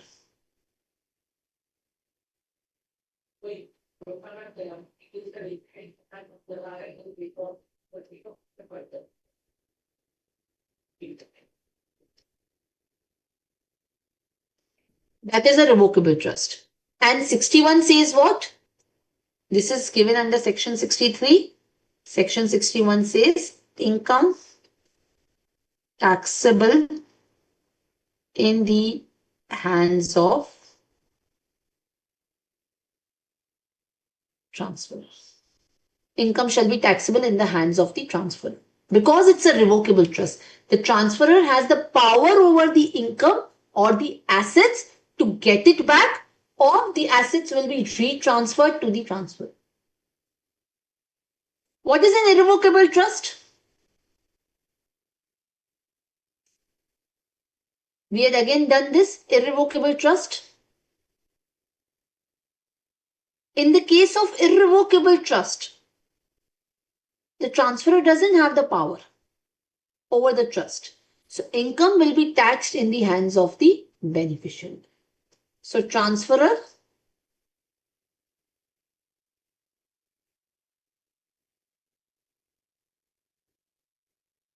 derives no benefit. The transferor derives no benefit from the trust during the lifetime of the beneficiary. Transfer derives no benefit, direct or indirect,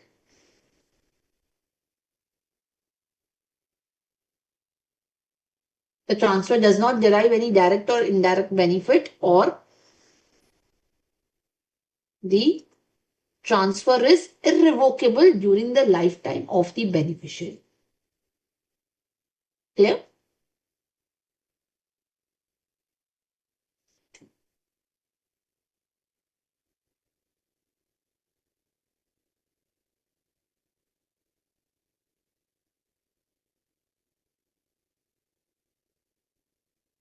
He cannot revoke the transfer during the lifetime of beneficiary.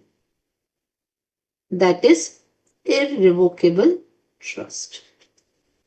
Now again, under the irrevocable trust, there are two kinds of trust. One is specific trust and second is discretionary trust.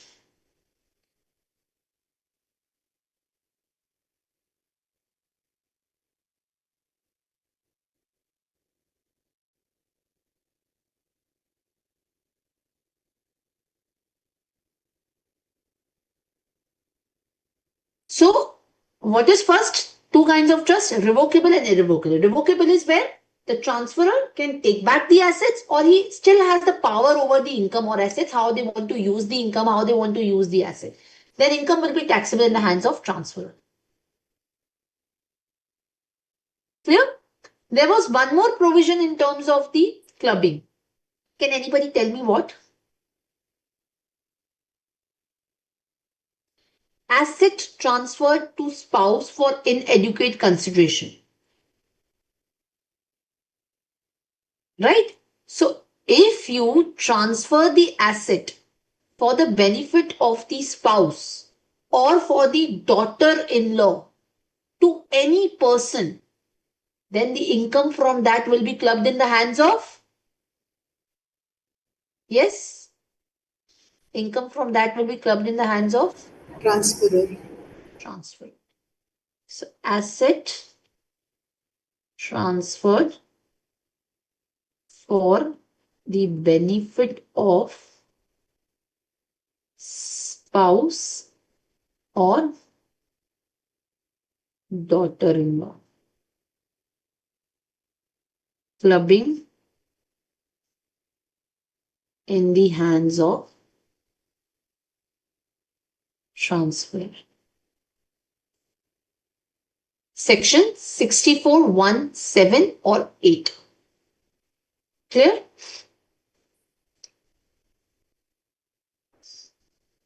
So this is not asset transferred but the clubbing of income.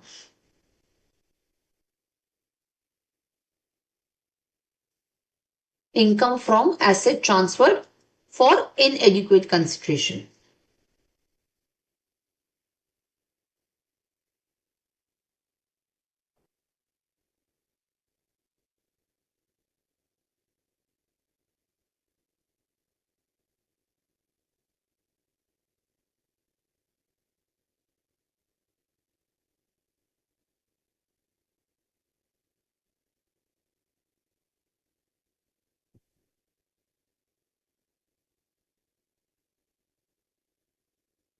Clear?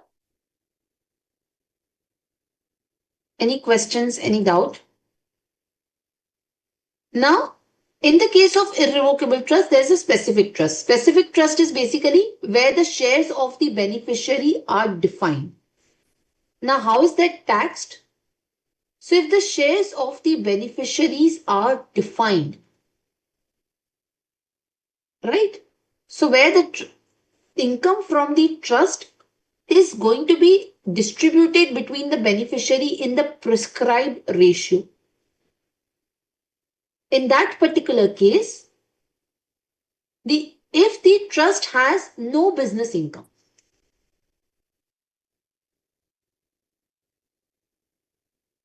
then share of beneficiaries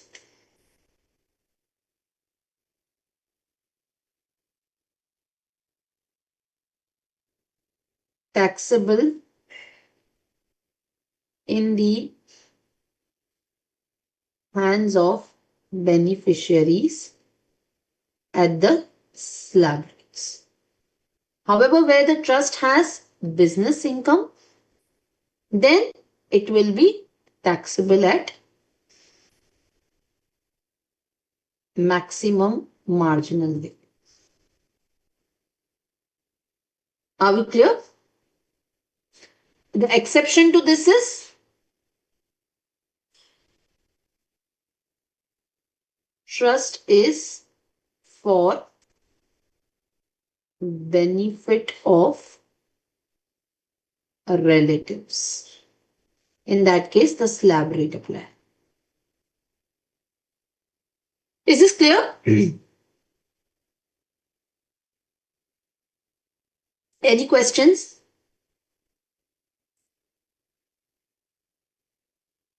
Yes? Any doubt, any question? Yes or no, students? Clear. And where it is a discretionary trust. Discretionary means the trust income will be distributed in any manner by the trustee. So if it is a discretionary trust, then if it doesn't have PGBP,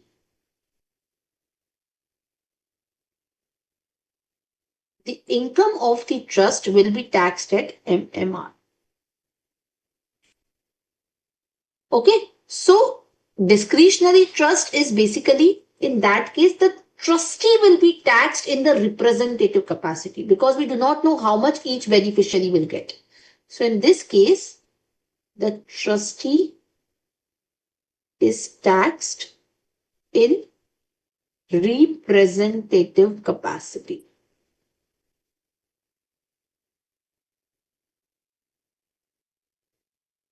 The trustee is taxed as a representative assessee. Are we clear? And this will be taxable at the maximum marginal rate. However, there are certain exceptions which are given to that, in which it will not be taxed at the maximum marginal rate. So, what are the exceptions in this cases?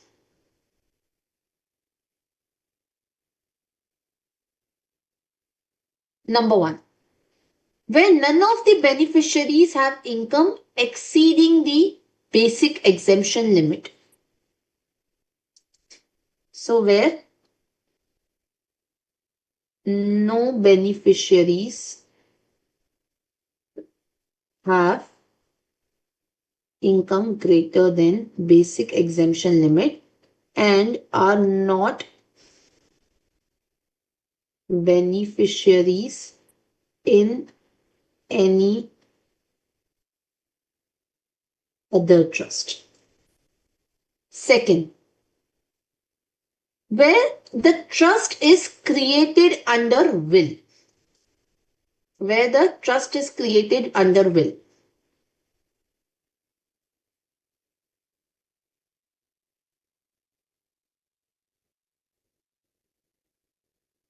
And the third, the income is in the form of the trust is in the form of the Provident Fund Trust. It's a PF trust. It's a PF or gratuity trust. In these cases, the trust will not be taxed in the marginal rate. The trust will be taxed like the AOP. So this will be taxed like association of persons. So how we had done the association of persons category? Same way we will do it over here in these kind of trust. Clear? Yes or no? Yes, ma'am. Fine. However, if the trust has PGBP, if the trust has the PGBP, then also it will be taxed at MMR. But these exceptions are not applicable in that case. So these four exceptions which are there, these are not applicable. That the trust will be treated like an AOP. Clear? It will only be applicable, then in that case, what are the exceptions? There are few exceptions in that case also. So in that case, the exception are the trust is created under the will.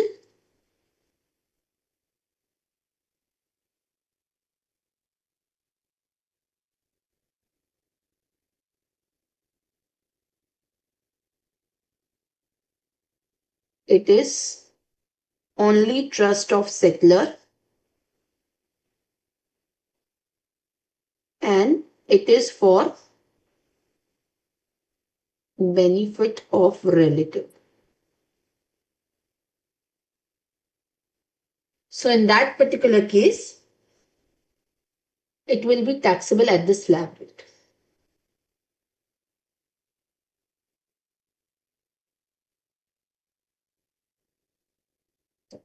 Are we clear, students? So this is the taxation of the discretionary trust.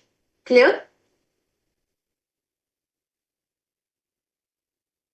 Any questions, any doubt?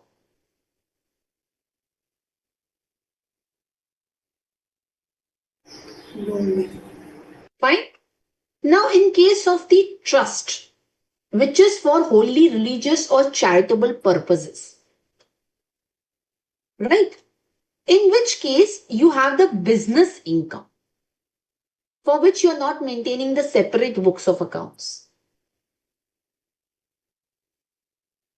It will be taxed like AOP only in respect of that business income. Or where the income is applied for prohibited person, then you have under 115 PBR. Clear? Any questions, any doubt? Yes or no? Any questions, any doubt? Yes? No, ma'am. So you can just write it over here.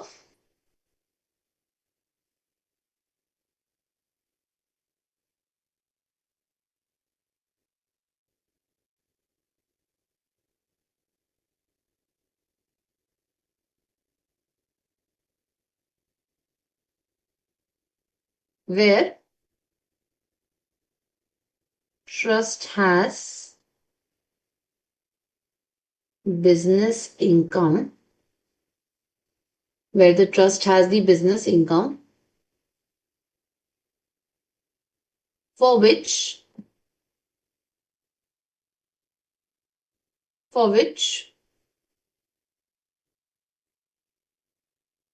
separate accounts are not maintained. Business income, tax debt, AUK. Are we clear, students? Yes or no?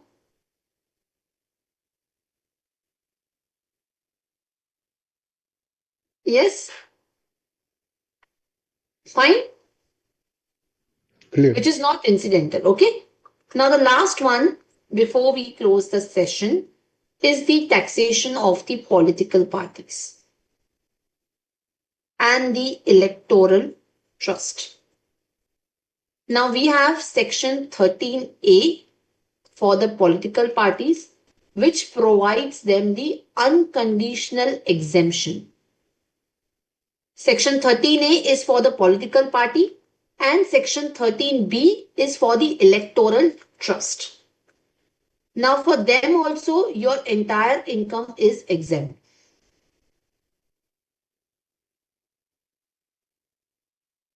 What is the exemption? So here you get the exemption of the income from house property, income from other sources, capital gain, and the voluntary contributions.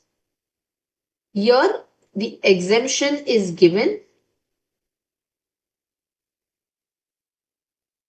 in respect of these category of income. Income from house property, IFOS, capital gain, and the voluntary contribution. Provided you fulfill certain conditions. So it is not an unconditional exemption, but a conditional exemption. What are the conditions? Number one, maintain the books of accounts. Right? Maintain the records of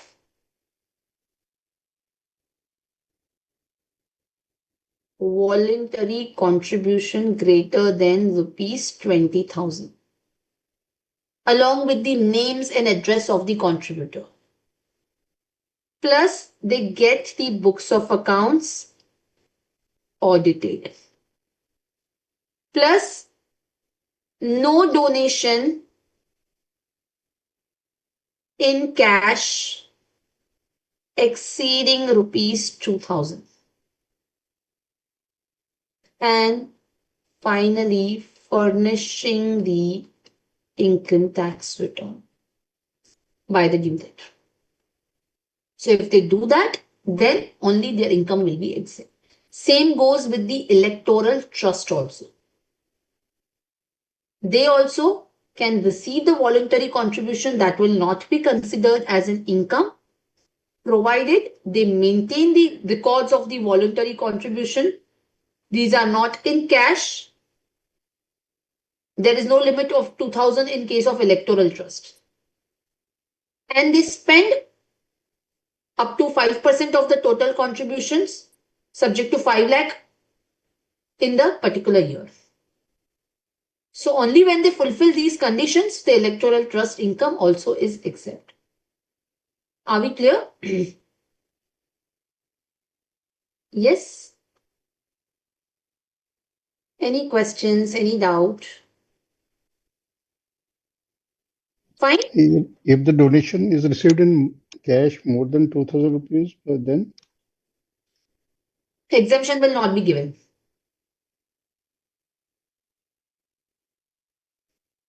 Okay? okay. Any question? For the electoral trust, there are other conditions also. So let me share it from the module itself. So for the electoral trust, they have to apply these voluntary contribution. The exemption is only with respect to the voluntary contribution.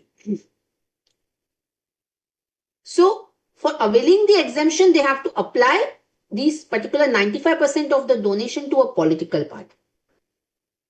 And they have to maintain these set of accounts. They cannot accept contribution from non-citizen of India, from any electoral trust other, from any government company, from a foreign source. And they shall only accept in the account paycheck. They do not have even 2000 limit. They shall not accept without taking the PAN, right? And the electoral trust may spend up to 5% of the total contribution subject to the 5 lakh in the first year and 3 lakh in the subsequent year. The total contributions received along with the surplus shall be distributable contributions. And this shall be required to distribute up to 95% to a political party. And they have to collect the names of the political party. They do not have to apply for the members of the trust or the any HUF of their members. So they cannot apply for any other related person. And they shall maintain the books of accounts, maintain the list of person from whom they have get the contribution. They have to get the accounts audited. So only on that basis they can claim the exemption. Are we clear? So this completes your entire chapter. Fine? Any questions, any doubt?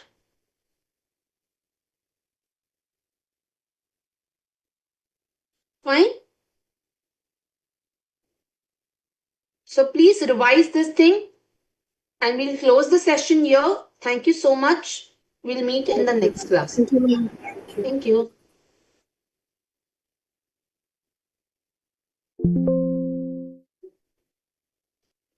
Yes.